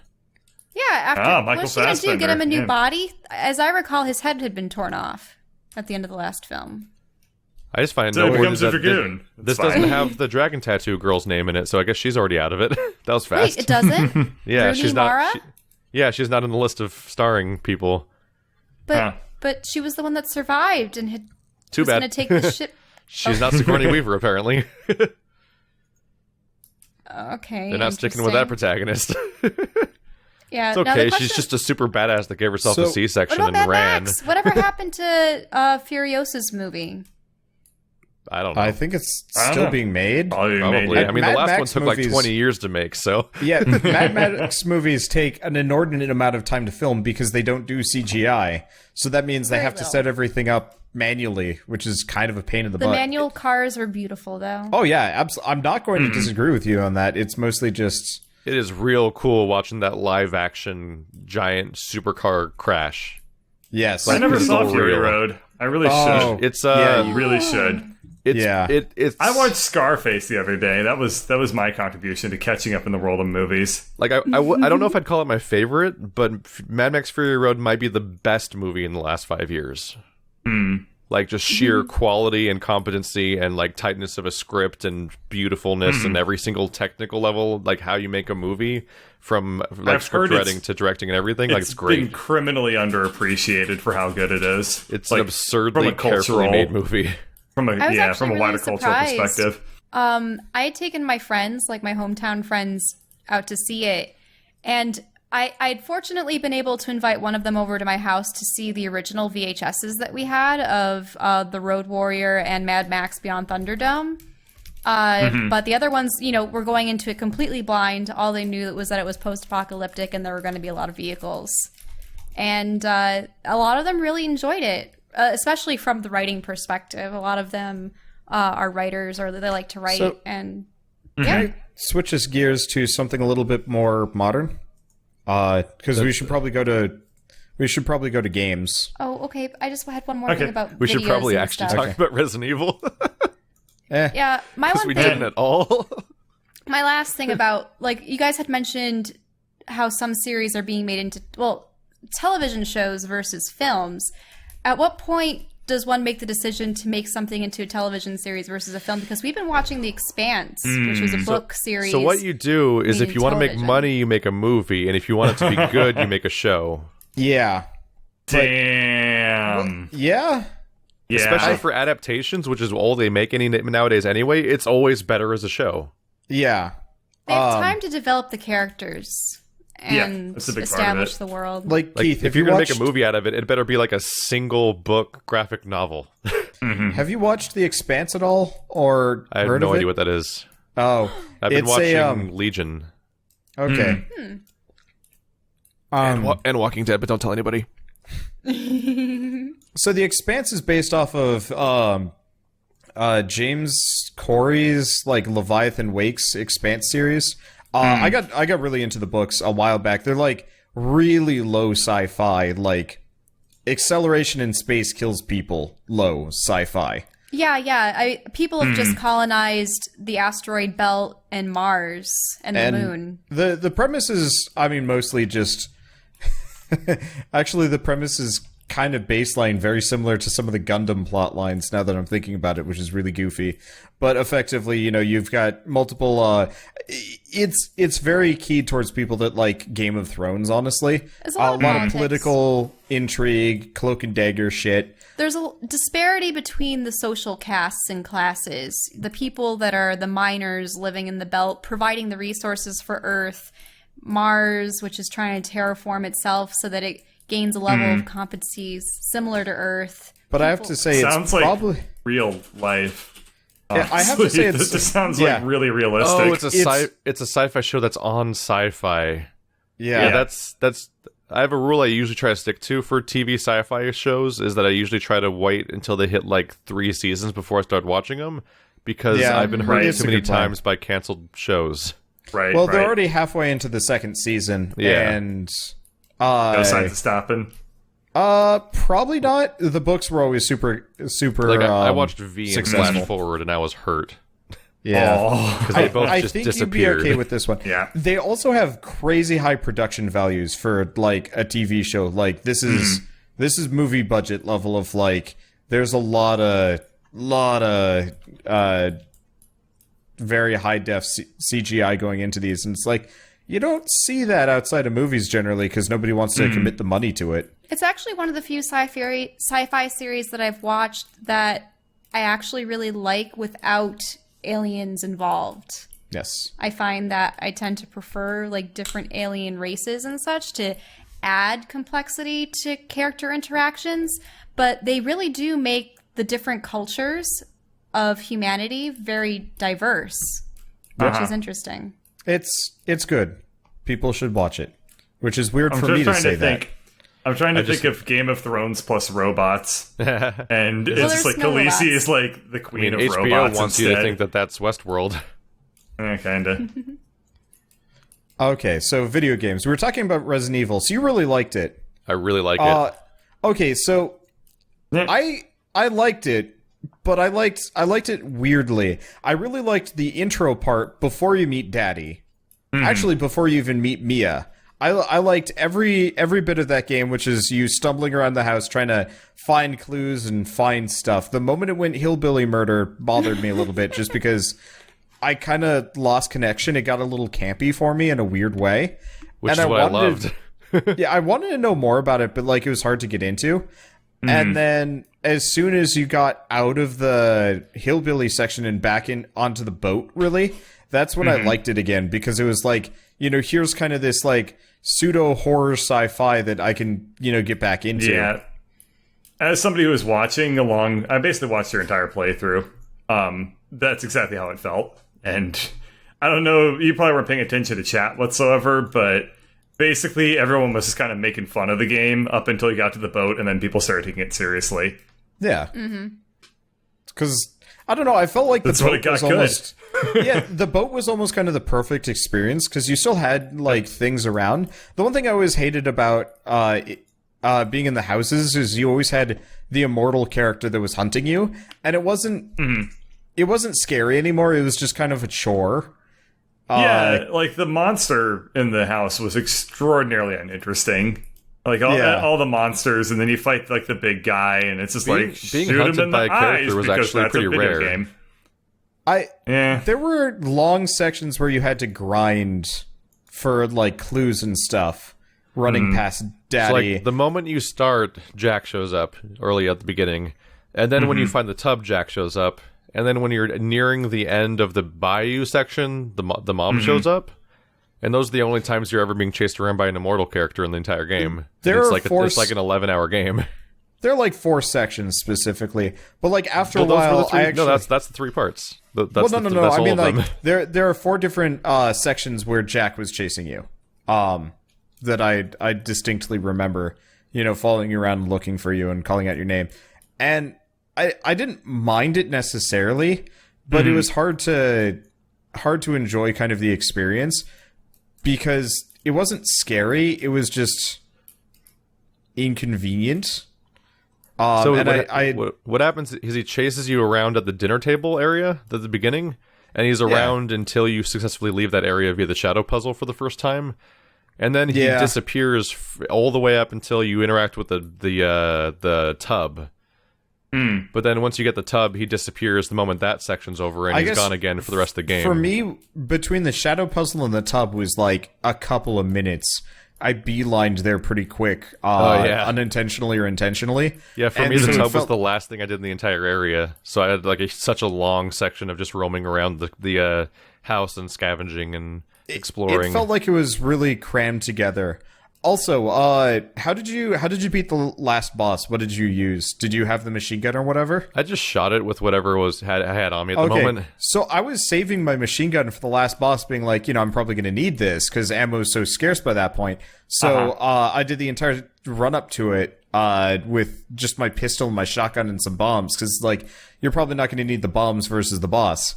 Well, I get to the boss and I killed her with a handgun, and I was really offended because I never once shot the machine gun in the entire game. You never even shot the machine gun as Mia? I pretty much used bombs in clever positioning. I think I shot like 2 things with it, but like weird. Yeah, we are kindred spirits in video games. So you never fired the machine gun during the tape as Mia? No, not really. What? You had so many bombs that if you could just bunch up the molded that were chasing you, you're pretty much golden. You're crazy. There's no reason to save it because it's a tape. You know, it's just going to go away. No. Actually, all of your resources carried over between. No, your resources carry over from Mia to on the boat? Protagonist Man, but in the tape as Mia, the tape Mia is not. No, they do actually. If you found the box inside the cabin, all the stuff that you had left behind was in the box waiting for you. No, the stuff you get in the box as the main character for the final chapter is what Mia had when you lost control over Mia in the real world, but in the tape, Mia got the resources from tape Mia in the box, like it carried over, because I had a ton of machine gun ammo, like I was counting. You could, you at least didn't get the gun for the very least, because I know you had to unlock the gun manually as current Mia. Yes, because that was a whole thing locking it up. Because it's also optional to get the machine gun as her. Yes. Which is tragic if you don't get it. But yeah, I never used it. The 2-shot shotgun was absurd. And beyond that... Okay, did you play with a controller or keyboard and mouse? Controller. And are you on PS4 or PS4. PC? So apparently for the version we were playing, there was no auto-aim. Yeah. Console Auto-aim or would otherwise. be wrong. Well, no, there's auto-aim if you're using a controller on console. You mean aim assist or auto aim? Well, yeah, aim assist. My bad. Okay. I mean, I've seen my footage and your footage, and it looks exactly the same. Of the It does? Oh, God So- damn it! No, hit his head. All that. Yeah, that whole It was a feeling. lot of watching that happen. Yeah. I was the really game. wishing Stainless's setup had allowed me to use keyboard and mouse there, because holy shit, aiming on a controller with 0 aim assist is like the most frustrating thing ever. And I know it's kind of supposed to like make you It feel was like very interesting watching you miss like 4 shots in a row, and like, I'm gonna compensate for my aim.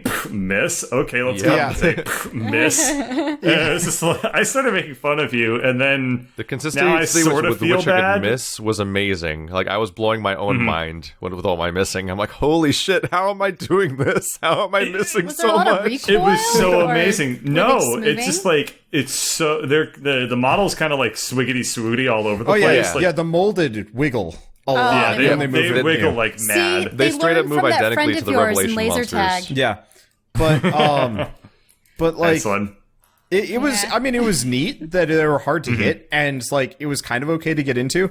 But I would have been more okay with them kind of moving quick and wiggling a lot and being hard to hit. Yep. And having like a more sensible aim, because you'd think after a certain point the guy would actually be good at shooting a gun and shooting at these things, as opposed to like during the the other thing that actually really bugged me was the duck button was tied to the right stick, which is also how you shoot. Not how you God. shoot, how you aim. So like half the time I would juke under enemy attacks because I randomly clicked the stick in because it was sensitive.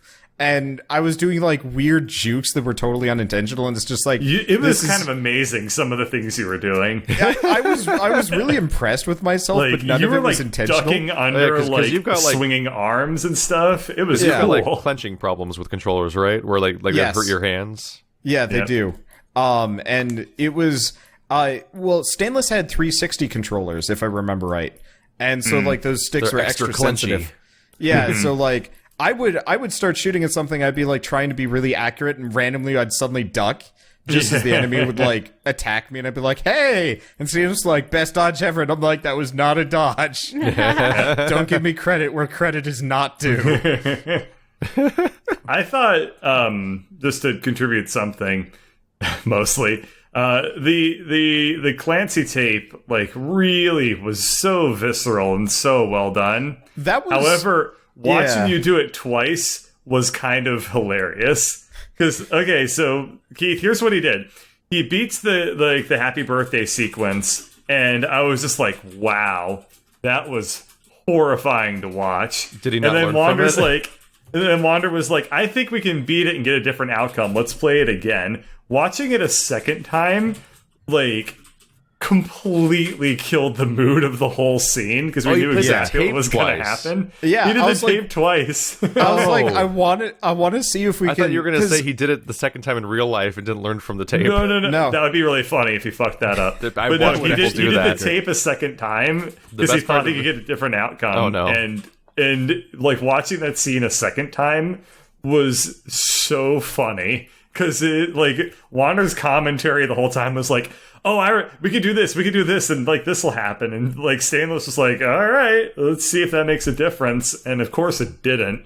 But so it was So great. I always do this when I'm playing a game, if there's like some way to get the like time paradox ending, because I managed to do this in Shadow Warrior, and I was super proud of myself. Which is, kill a character that should not be killed because it fucks up the whole plot and so on and so forth. Like I will do that if I can, just to see what happens. And so in this Like one I walking was like, straight to Rivet City. yeah, I did that in Fallout 3. but so Break all the sequences. I wanted to see if I could sequence break it, and pull out the Clancy like comes out of the corner like, hey, I actually lived this time. Well, let's team up, and then you get ending 3. I was actually really hoping it would be one of those where like they almost did a fourth wall break or something, where like you get it so Clancy lives, and then what was the guy's name, Lewis Clancy or whatever? Lives, but now the doc is Zoe, Mia, and Clancy. No, Clancy lives. He comes out and he just starts clapping, and he's like, "That was the best episode of Sewer Gators I've ever made," and then it just ends. I was actually going to say would have actually been a really funny See alternate. Clancy in his head's just a camera. Yeah, This answers so much. But like, How are they filming? it would have actually been really funny if like they had who is the hillbilly son? I forget his name. Lucas? Yeah. Was it Luke. Lucas? Lucas. Yep. Yeah. So I wish they had almost had it that like you could play the tape twice and succeed and save the cameraman. At which point Lucas is just like, says something snarky about breaking the fourth wall or time paradox, and then shoots the cameraman, so that the end result is the same. Like, I was really hoping they just do something like little snide like that, just to make fun of you for trying to save the guy. Oh man, did you know you could do that in Yoshi's Island? Really? I had no idea you could do this until like a year ago. But there's actually a part in the game where you'll enter the boss chamber, but the boss is like 3 screen widths to the right. And if you know where the boss is, you can throw one of your eggs at them and hit the boss before the Magikoopa casts a spell and makes it into like the big boss form of the enemy. So you can kill him when he's still a regular enemy. And so what happens is you walk into the screen, the boss is gone, Magikoopa flies in, and then instead of saying like, "Ha-ha, I've got you now, Yoshi," he just says, "Oh no," and then flies away. So Yoshi's Island beat Metal Gear Solid 3 to the punch. It did. I had no idea that was in the game. Like, that blows my mind. That, like, because I played the shit out of that game. They did plan for it. I've only ever it's amazing to me. I've only ever played the N64 Yoshi's Island. I think it was Yoshi, or was it Yoshi's Story? I don't remember. Oh, that game sucks. Well, I've only ever played that for 5 minutes, where one of my friends was trying to like dick with me, handed me the controller at the very end of the game, the final level, and was like, "Here, see if you can beat the last level." And I did it in one try, and she was just like, "What? It's because it was an easy game. Yeah, I was, but she was always trying to like take me down a peg, and it didn't work. Wow, that's a nice friend. Okay. Any questions? A relationship built upon destruction. So I haven't really just talked about wanted you to Resident Evil notice 7 still. Yeah, still Keith hasn't hasn't got had his Resident chance. I've had my gripes. Okay. I've had Keith my has to gush chance. about it. Yeah. I haven't seen much of the game. I've been stopped a lot. I had cats Shut sitting up, on sickie. me the whole time. So what They're happened over talking for time you. is that with Resident Evil 7, I came to celebrate how little sense it made. I Yeah, started to that's love how kinda stupid fair. it was at all Oh, yeah. times. Because it was I so liked that. relentlessly stupid on purpose. And it's like, there's so much effort put into how stupid it is. Like, one of the coolest moments is that, like, you can have your leg cut off in that game, and you can like, physically glue it back find your on leg with the- as an item and glue it back on your character. And realistically, your character's even like, the fuck? Like, it's the best reaction to what's happening. Like, multiple times in that game, both Clancy and the main character, when you're playing as them, will be like, the fuck is this? Just in the most frank way, because that's the only way to react to what's going on. But, like, the way that can happen, like, it can happen in several parts of the game in different contexts. Like, you guys had it from the molded getting you. Yeah. But, like, you can have it happen when you're trying to get in the hatch at the beginning of the game, running from Jack for the first time. He can catch you, cut your leg off, and then walk across the room and set down a first aid kit on the floor across the room. So you have to grab your leg and crawl to it, and he's like just taunting you and letting you do it because he's taking joy in watching you in pain and everything. And then you glue your leg back on, and you're like, what the fuck? And like, and if you saw it in that context, you would think it was a scripted scene that always happens. But obviously it doesn't, which is what happened to me the first time I walked by that one hall and he burst through the wall. I'm like, what the fuck? But then the next time it didn't happen, I'm like, what? It cannot happen? And like, there's so many crazy specific details taken into account for, like the boss fight against him, the first one with the car, can end like 7 different ways or something like that. How did you end it? Because like, I understood nothing. So you can just shoot him a lot, and eventually he'll get eventually the fight always ends with the car exploding one way or another. But you can basically just shoot him enough to just win the fight, or you can wait and he'll grab the keys and he'll get in the car and just start cruising around and donuting and stuff like that. I've seen people kill him by just knifing him in the face while carefully staying next to the driver's seat during that entire segment. Just knifing a driver of a car that can't turn fast enough to hit them. But I thought that was a scripted scene that always happens as a punishment for you not finding the keys yourself. So I'm like, oh, that's cool tutorialization. I know why I lost, so I'll go get the keys and I'll go run him over with the car, which is what I did. But then of course he gets on the car and rams it into things and tries to kill you while you're driving the car too, and like there's so many permutations there. And I thought it was a scripted sequence, super cool. But it's actually one of many endings to that thing.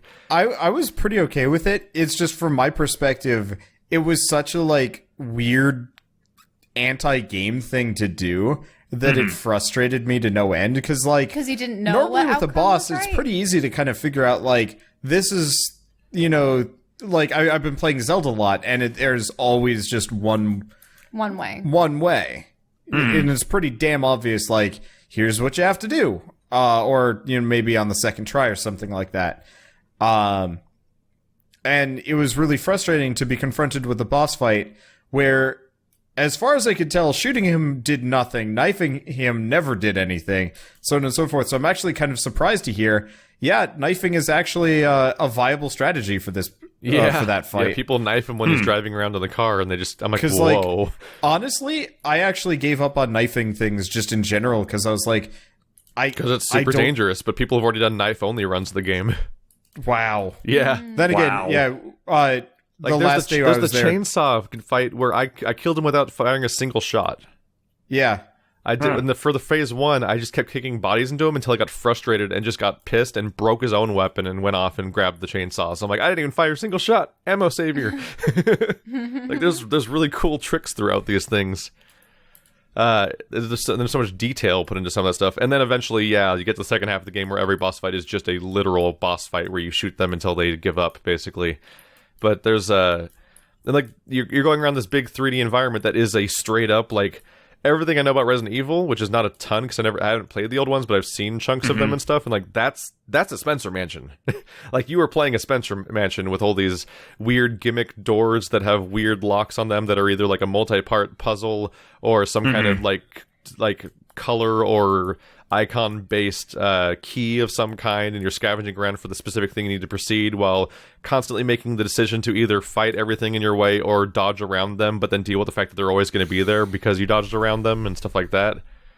And so it's all the ammo salvation stuff versus scavenging, and like you can make up for more ammo use by more scavenging, and there's even a psychostimulant thing to help curb that if you need to. I but you never gotta be used careful a single about when one to of use those. I was always just saving them up because I didn't want to combine them with chems. So I was at first, but my strategy was with the psychostims. Well, not that's vitamins or nutrients or whatever. The psychostims are already mixed. You can just use them on the spot. I always had the components. So my strategy with the psychostims was that every time I walked into an area, every time I cleared an area for any reason, I would then be like, okay, this place is safe-ish now, so I'm just going to psychostim through it now that I can just run around like a maniac and not risk anything. How long did it last? Really hard to tell. Okay. You'd eventually realize, maybe after a couple minutes or so, you'd eventually realize that the little icons telling you where all the items were gone. But like you straight up get waypoints on every item in the area. Like a floating icon floating above every single pick-upable object in the entire area within a certain radius. So you just start sprinting around and trying to grab things, and you start realizing how much stuff's hidden everywhere, because like every dark corner and like behind every little thing, there's like randomly like an herb there, or like sometimes you'll find straight up repair kits that give you access to new weapons and things like that. Like there's so much detail in the environment, and you can approach so many parts of it from like non-linear different directions and have different experiences. And because of that, I've been addicted to watching people play this game. It's like I beat it myself, and then immediately I started watching your playthrough. I started watching Best Friends play. I started watching Achievement Hunter. I watched what Little Game Grumps did before they stopped. And I think I'm going to have Andrew play it with me in the room, and I'm just going to like enjoy that experience in real time. Because watching watching the permutations of how different people react to this game is really entertaining. But it's a cool project. I think one of the other things I did have trouble with, and maybe one of the reasons why I liked the boat better, so I really liked the intro part because Stainless was shitting himself. He was really scared by like the first Why was he so scared, by the way? Stainless is a scaredy cat. Yeah, I was there. I was playing. Dude didn't even have to do anything. But yeah, so Stainless was like actually like afraid because it was this creepy house. You had no idea what was going on. And then once it kind of went into like Friday the 13th slasher fic, it got goofy and not a scary way anymore, except for when you went downstairs. When you went downstairs, that's when it started to get a little bit freakier, because, you know... Kinda. Because there was the monster. Well, yeah, it was dark, and that's when the molded start showing up, so it was scarier again. But I really liked being really scared, like Stainless being really scared, because there wasn't much going on, so it gave me a lot of opportunity to just make fun of shit, and, like, joke around, and make dumb... like, you know, dumb commentary. That's what everyone in your chat was doing too. Like the like finding Birdcatcher and in the microwave, and like the cultured Wrigley bits in the fridge and stuff like that. And like I was really happy with my commentary for the first episode, and then I had to get serious because I had to focus on the game, and it's not just this like scary experience. It's like, no, you actually, there's gameplay here. You have to focus on things. So it's like, I just wanted a creepy house to go through and like make dumb jokes while Stainless was scared. And they take that away from you. And I was just like, I actually really liked that first segment. And it's Alcee is currently playing a like haunted house type of game. Yeah. And I watched a couple of clips from it, and her reactions, the Stainlesses are big babies. Yes, they are. Hilarious. They're very much big babies. I don't even know what that game is, but I want to play it now. It's Layers of Fear, which she... Oh, well, there you go. But, I don't know. Before I play that game, I really want to play, what is it, like Spookle's House of 1,000 Haunties or something like that? Like the one that's like really adorable. 1,000 Jump Scares. I really want to play that one because it looks really, really funny. Okay, I would freak out. I'm not one to be like afraid of things in games so much as when we played Outlast. Oh, you guys played Outlast? We tried playing Outlast. Yeah, they gave up pretty fast. Well, I got lost and I got frustrated. We were. It's very easy to get lost. After spoilers, after we got our fingers cut off and that mad doctor was chasing us, you were in a level where you had to get the game. Yeah, we had to get down an elevator, but we needed to find the proper key for it. And unfortunately, we would get around, go from room to room. The guy would start chasing after us. The only safe spot we knew of was up in the vent. And you can't really survey the lay of the land and the territory up in the vent. Yeah, I really liked that part of Resident Evil, like even with the hillbilly slasher fic. You could pretty much like kind of clear things out and explore relatively safely. For Outlast, it was always just like, you want to look at stuff? Nah. Here's some dude. Well, there's nothing to look at, because if you actually stop and pay attention in that game, you realize that like there's nothing. Every corner is rushed. Yeah, and it's just meant for you to run through, I guess. A core difference between Outlast and Resident Evil 7 is that Resident Evil 7 is packed with locations that you know for a fact are safe. Yeah. Yes, because a safe room is just like, it's like a pause screen. Like you're just doing whatever you want in that room and nothing matters. You're safe now. Yep. Whereas in Outlast, aside from vents, which are mostly just like a transition, you couldn't ever really know you were safe for sure, unless you just have played the game so much you've memorized it to know that there's no enemies in certain areas or something. Right. Yeah. But for me, I really like exploration, and if exploration is actively discouraged, I tend to lose interest in a game, because it's just like, well, why? Yeah. Why even like bother? For me, it depends a bit on the context of the exploration. Like, I felt discouraged to explore when I started playing Deus Ex Human Revolution during the intro linear tutorial mission stuff, because I was like, my whole goal is to get from point A to point B and not get the hostages killed, and we do a stealth mission. And people are like, you missed the rocket launcher in that weird corner. And I'm like, why would I poke every corner if I'm trying to not screw up a stealth mission? But it's Deus Ex, though. Yeah, but I didn't know what Deus Ex was necessarily at that point either. It was my first one. Fair enough. But like for me, I'm like, let's get this mission done and save people, and I didn't know that it was going to be a more RPG than stealth game necessarily.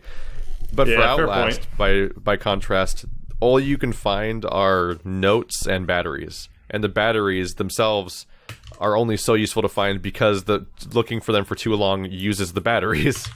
So then it was very much me sprinting for just going straight for any exit I could find throughout the entire game and just keeping an eye out for batteries, but mostly trying to just move forward as fast as possible because of the constant threat. Yeah, I don't know. It was just easy for me to lose interest. But I was screaming. Yeah, she was quite scared. But like I picture her just going, "Oh my god!" The kind where you cover your mouth and you're like, "Oh no, like that." Yeah. Oh, was it the part where the fingers were getting cut off that you were like, "Oh no, no." Yeah, that was gross. But also when you're torn out of lockers, when you unsuccessfully. Oh yeah, I think the part where the random guy with like an axe or something very early on, and you're like in the basement, and we were like hiding in a locker or something, we get ripped out of it and killed, and she just was not a fan. You should have Shell play just the birthday scene from Resident Evil 7. You would hate Alien Isolation.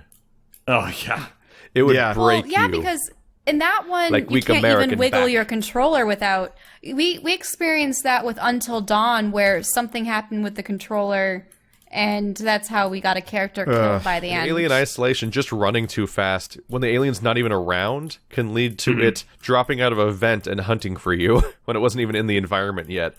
And if it looks through the locker at you, you have to hold one button to lean back and another button to hold your breath. Nice. Oh man, you have to hold your breath with a button? With two different buttons. It should be it should be possible in that game to accidentally summon two aliens at the same time by running through it too fast. For me, what made Resident Evil 7 not too tough with the whole exploration versus stealth thing was that I quickly realized how easy it is to avoid being detected in that game. Mm-hmm. Like in the beginning part where Jack's walking around that table in like the entryway room that has the staircases and everything going over it and everything, with the first shadow puzzle, he was going around the table. When I came through the double door, that's the first puzzle door. He had his back to me. He started going around the table counterclockwise, and I started going around the table counterclockwise, and he never saw me. Did you start going dun dun dun? I was just to his dun. side, across from the table, just slowly, like I was like a cartoon character hiding in a shadow. And I just went and did the shadow puzzle and moved on. I'm like, you just don't walk in front of them, and they don't notice you ever. For me, I just realized that everything in that game is intentionally very slow. So if you just sprint, almost nothing can catch you. Yeah, I mean, every time an enemy tried to punch you, Wander, you were just like, I'm gonna like step around you, and the enemy would just miss you.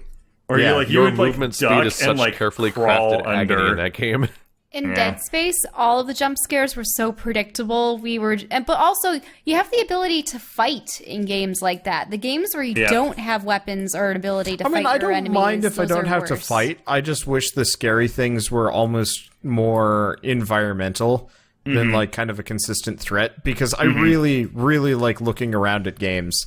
And if I don't really get the kind of grace period to breathe and kind of be like, this is a creepy facility that I'm wandering around, it's like, well, shit, you get that in like the original like Metroid games.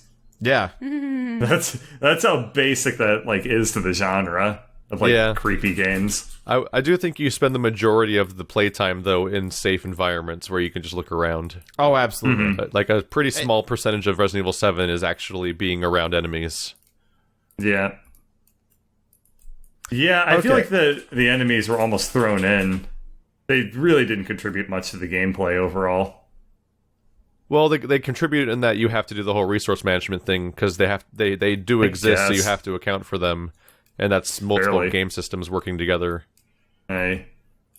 I mean, especially the Mia segment. Something you wanted to bring up. I was actually going to say maybe we should move on from Resident Evil so this isn't just the Resident Evil cast. Resident Evil movie cast. I wanted to answer some questions. All right, questions then. What's going on with these questions?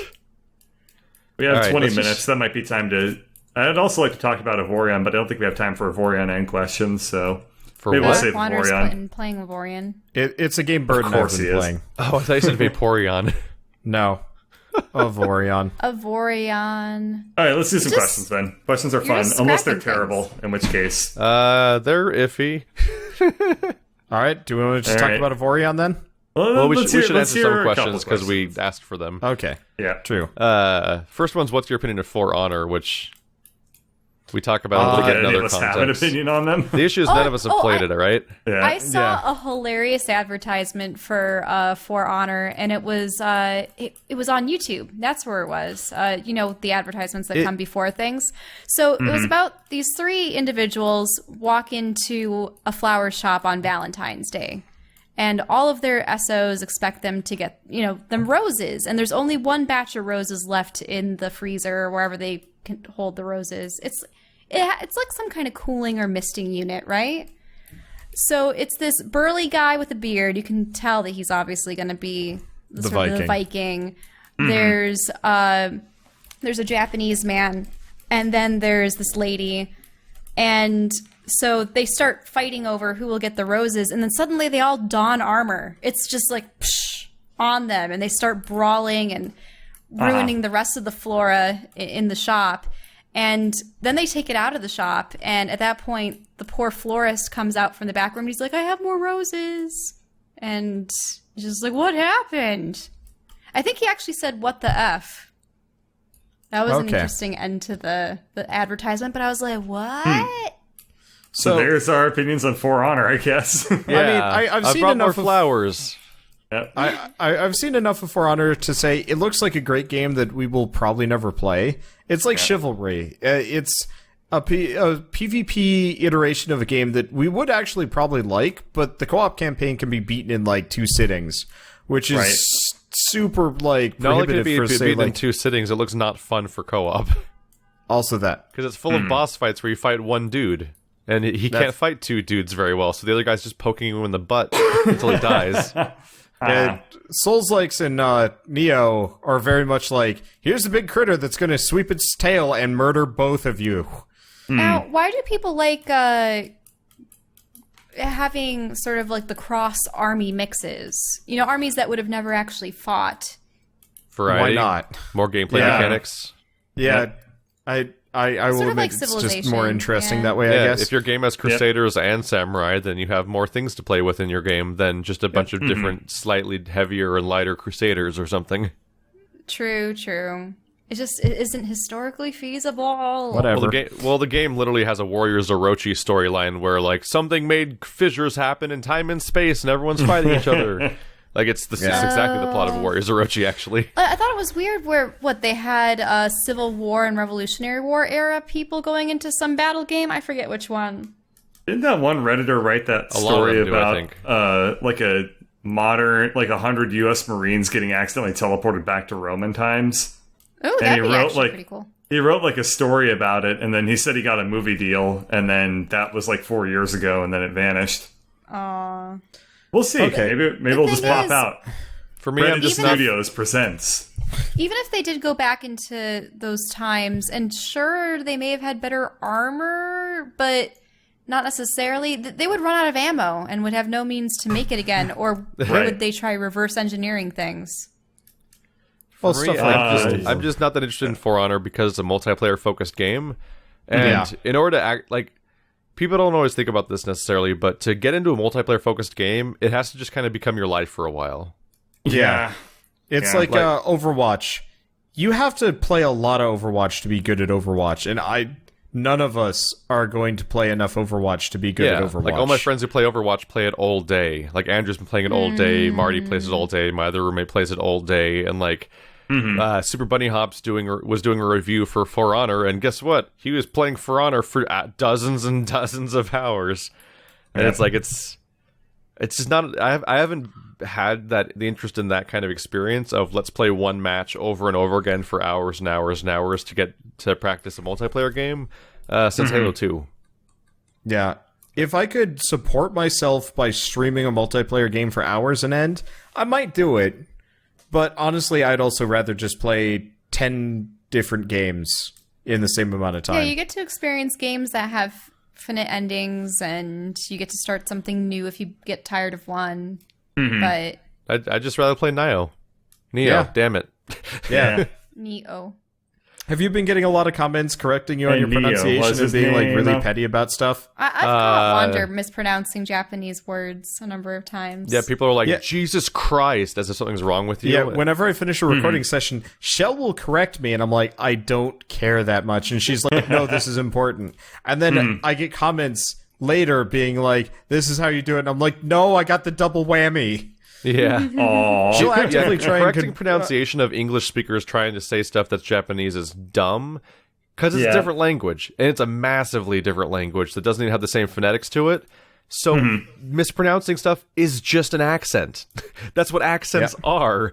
Guess what? When all the Japanese voice actors speak any of the English, you can't tell they're speaking English because of how far off it is. I have to watch Japanese pop idol music videos with subtitles to know when they start speaking English because I can't hear it as an English speaker. So like, I can hear English. it's hypocritical as all shit to be all weebo and like correct everybody's Japanese pronunciation and then not act like the Japanese voice actors aren't just as wrong, and it's their jobs to be voice actors.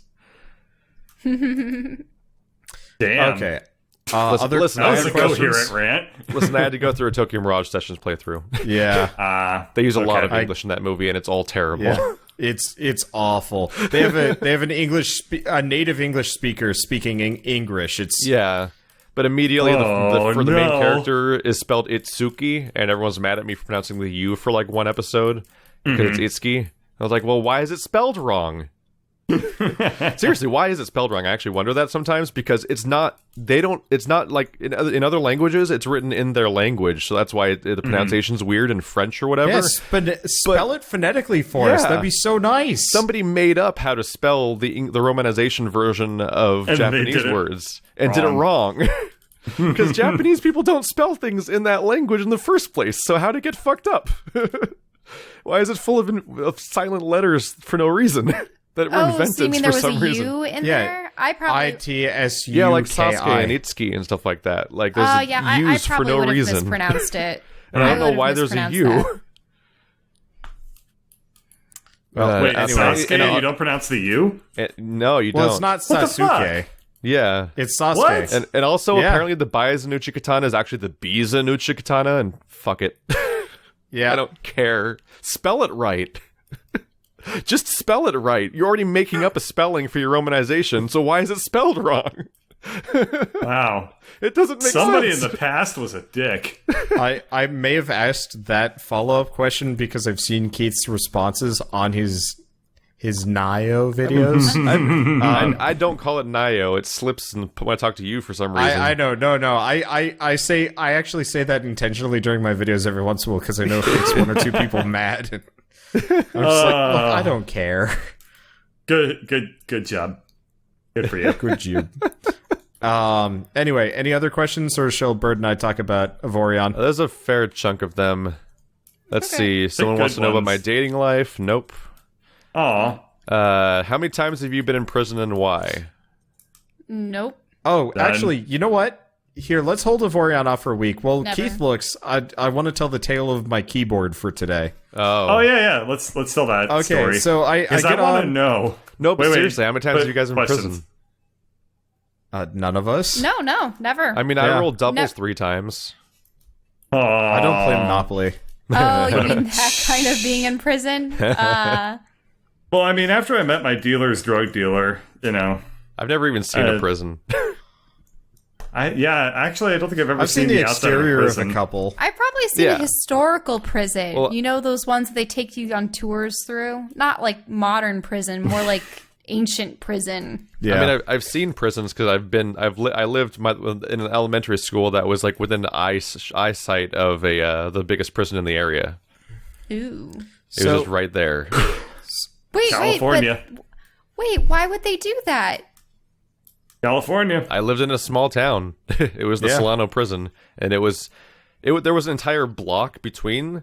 There's probably 3 blocks of space between the elementary school and the prison, but the block towards the prison was an empty square of grass surrounded by roads, And then past that was about 2 blocks worth of open field between the main road and the prison, because the prison you have to drive down a road to get to, and it's obviously isolated with clear line of sight for a reason.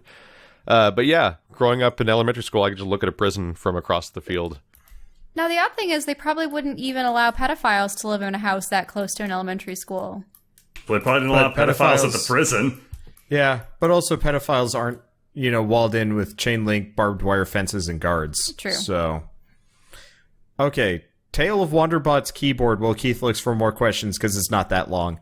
So I got up today, I made curry thinking, yeah, I've got all my videos together. We're all good. I don't have to worry about anything. Uh-huh. And, this is mostly true. Uh-huh. And, no real big deal. I get on the computer to finally, put everything together. And immediately... I can't press enter, which is worrying. Actually, no, immediately, the first thing I ran into is my computer is just randomly really laggy and I couldn't figure it out. So I restart the computer. I'm already kind of frustrated. And then I realized I can't press enter. And then it's okay, that's a problem. And so I decide I want to say something on the Avorion channel on Discord. And immediately it's just word barf. Instead of one complete sentence, it's just line. I'm okay. So I unplug my keyboard and plug it back in. And it keeps doing it. I'm oh no. Now, mind you, this is an old-ass $30 ergonomic Microsoft keyboard that had terrible reviews on the website that I looked at it later. I did not spend a whole lot of money on this, but I was also an 8th grader. So, I don't know, whatever. So, this keyboard needed replacing. And I don't know, Keith, if you want to get a screen grab of it, but pretty much yesterday somebody had asked for tech support, and Bird likes to make jokey tech support things. So I immediately make texts up the Discord channel. I think I completed it just so it would be a little bit easier for people to see. And then I'm immediately just trying to get Bird's attention with help. Yeah, he just starts messaging me. But he can only write about 8 characters before a new line goes through. But sometimes it would be 2 or 3, and it was pure garbage. So it'd be help Bird, my keyboard is broken. That many new lines. And it was pretty great stuff, and it's very obvious I need to just go out and buy a keyboard, but everybody's kind of offering advice. But I think the culmination of this for me was I said something or another, and Bird's response is it's like he's saying a haiku with everything he tries to say, and I'm that is, nobody could have said that better. It's true. Well, for once, I actually gave you real tech support advice, because I just said your keyboard has bonitis, and then just linked you to bestbuy.com. Pretty much. I mean, that thing was done, and I was okay with replacing it. And now I've got a really fancy Razer mechanical keyboard. Razer. It's pretty swank. Normally, I don't get big brand names, but Best Buy had, I'm going to say, about 7 keyboards that you could buy that were made for PCs. And it was Logitech wireless 1 through 6, and then this Razer keyboard. And I'm there was a Microsoft ergonomic keyboard. Oh yeah, there were 2 Microsoft ergonomic keyboards, but considering my Microsoft ergonomic keyboard just shit itself, it was time to hop brands. After 10 years, though? I mean, he was honestly a loyal Microsoft keyboard customer. But yeah, so we walked over to Best Buy and got it. And you liked it because it had this wrist rest. Yeah, it's actually got a plush wrist rest, and it's super comfy. Yeah, there's a plush wrist rest. Oh, jeez, that's actually really hard to say. It is. I know. Wrist rest. Oh, yeah, gosh. You can't do it even if you know it's coming. It's just plush wrist rest. Yeah, Keith got tripped up. You want to say wrist plush rest or wrist something. Rest. Yeah, there you go. That's hard. The thing that amused me was you've got to overflex your mouth as if you're trying to enunciate song lyrics. You sound like the part of the B-52s. So whenever you go to Best blue. When you go to Best Buy and they have way off. When they have the employees that immediately swarm to you, being do you need any help or whatever? Yeah. So of course, it happens as I'm looking at the single keyboard in the gaming keyboard section, and he's like, "Do you need any help?" And I'm like, "Do you have any other gaming keyboards?" And he's like, "Well, we have these ones over here," and he points at like the teeny, Microsoft ergonomic keyboards. It wasn't the Microsoft ergonomic ones. He pointed at the tablet keyboards, like the little Bluetoothy ones, and I'm like, God, I'm getting this for my PC, and he's like, "Oh," and then he just walked off, and I was just like, "You're even more useless than you're famed for." Oh, yeah. Wow, he's probably just like, I didn't know people even had desktop computers anymore. So I think part of it is we're in Kansas, and I'm fairly certain gaming maybe isn't as like popular around here. Kansas City's supposed to be still pretty nerdy. It's supposed to be pretty nerdy, but like the game section is small and like hidden away behind like a fortress of TVs and weird peripherals, and like even their PC section is teeny. Guys, I thought it was so weird today. I passed by a TV and it emanated warmth. Ew. Yeah. So weird. It felt like a small fireplace was on.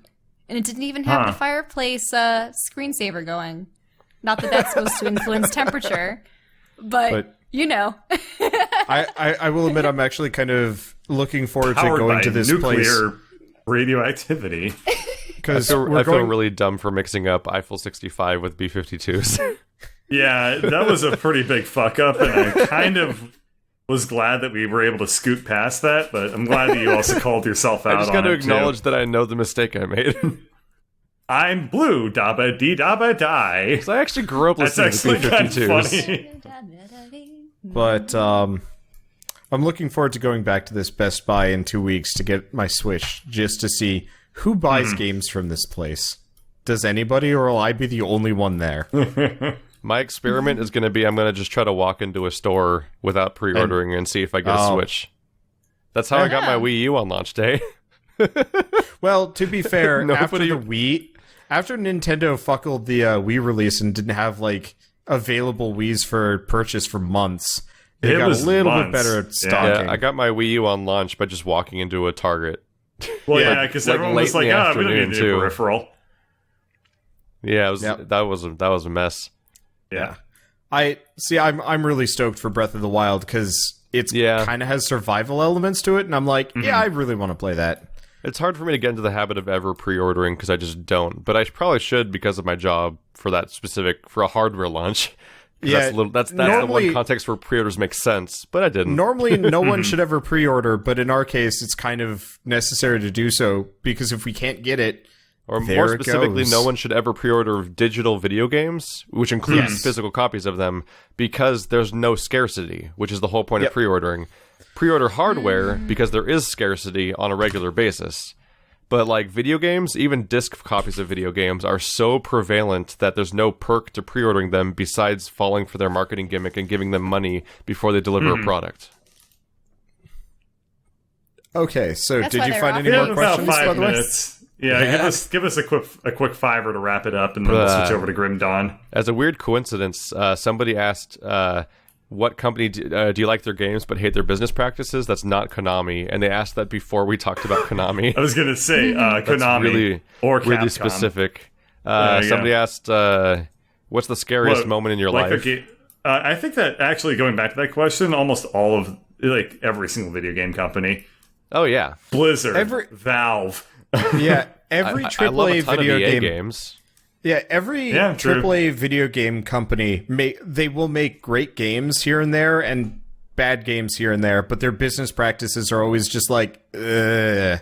And I feel like we're kind of coming out of that because For Honor and Rainbow Six Siege are definitely like Ubisoft kind of proving, hey, they can make not shit without major issues. But you still need Uplay. Kind of mind you play. That was actually a pretty, like, I'm actually being reminded constantly of shitty EA practices because I'm in the middle of playing the Mass Effect trilogy before Andromeda comes out. And in Mass Effect 2, like, every time I play the game, it still has to connect to Cerberus network because it's a relic of back when they had online passes in literally every video game. Yeah. So your offline-only game that was completely single-player needed an online pass in order to access a plethora of the actual content of the game. Because they were really trying to fight piracy, and then it was like, that's not going to work, guys. And then they did it. All they had to do was wait a little bit when all. everything went digital anyway.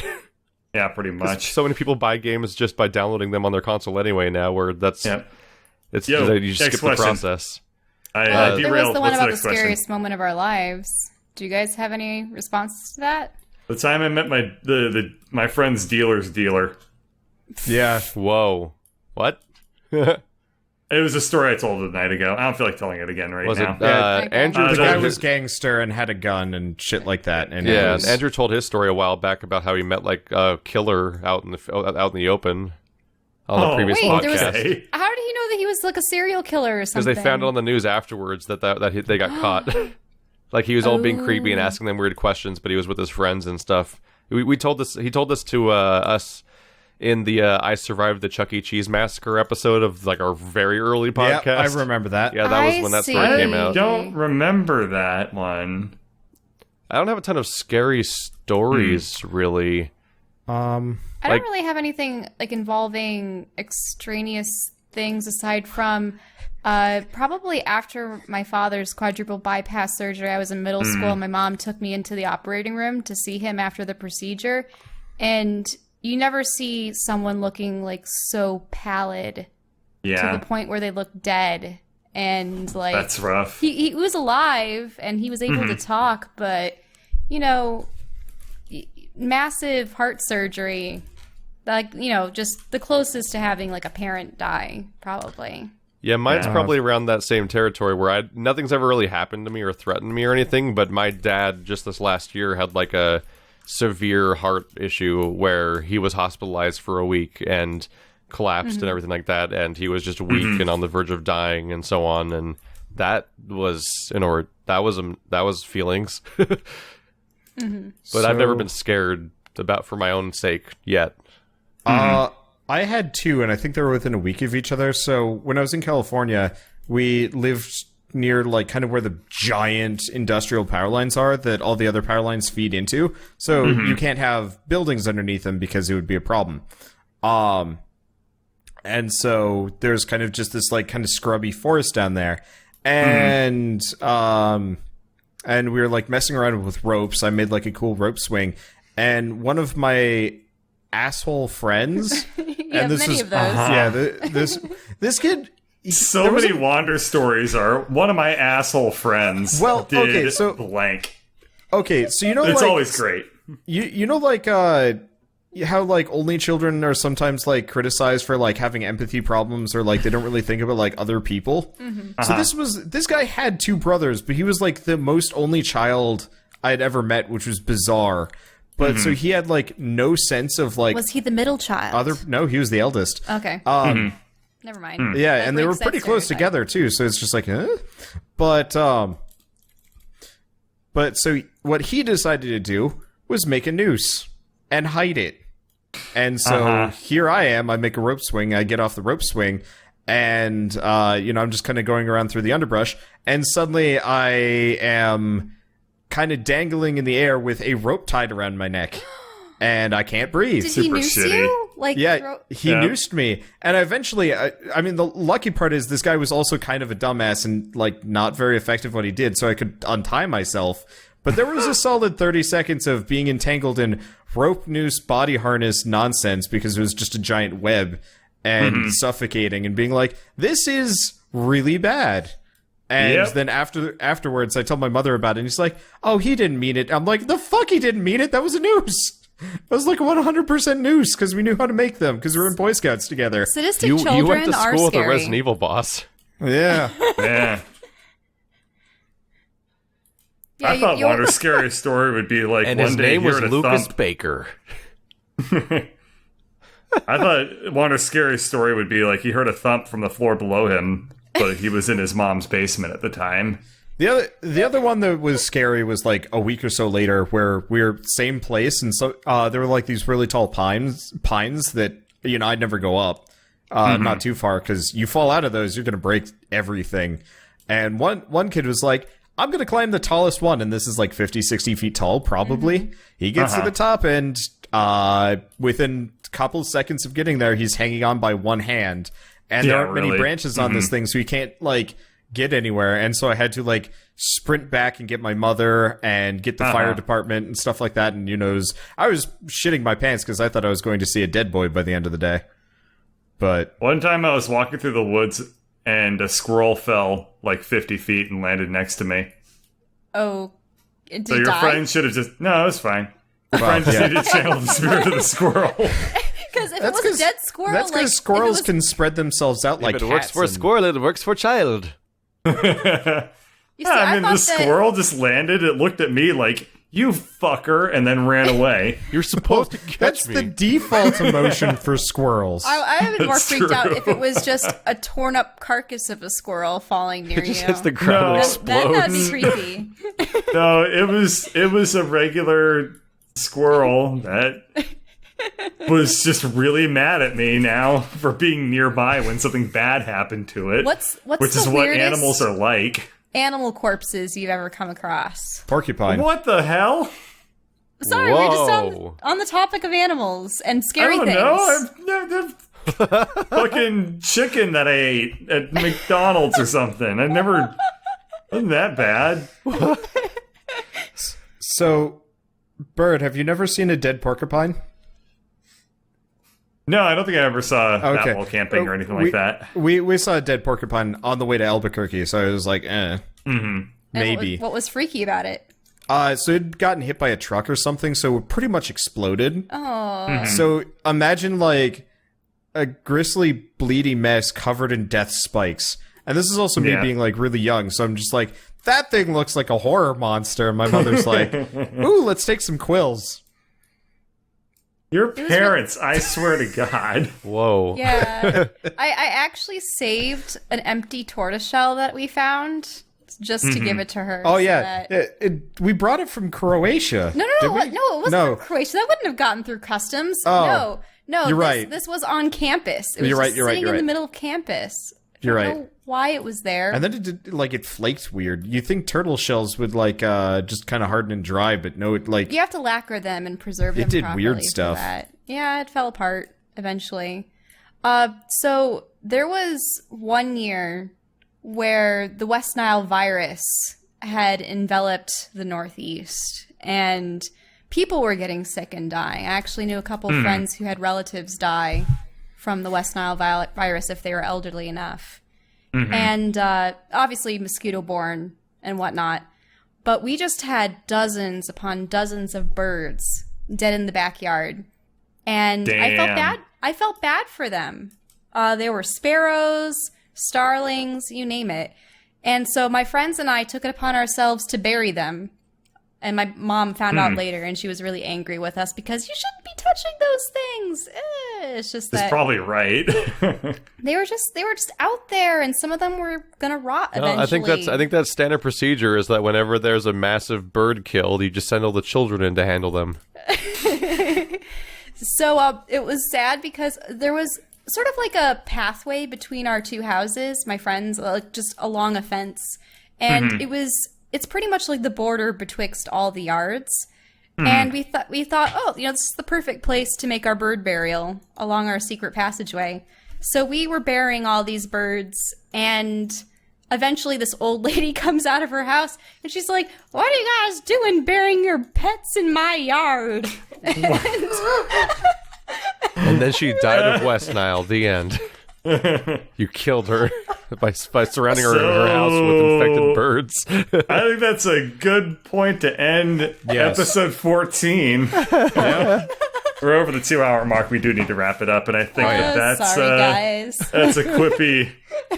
We really know how to end them, don't we? Yep, this has been we Nerds spent- Save the Universe, episode 14, Does Blood Vomit Glow?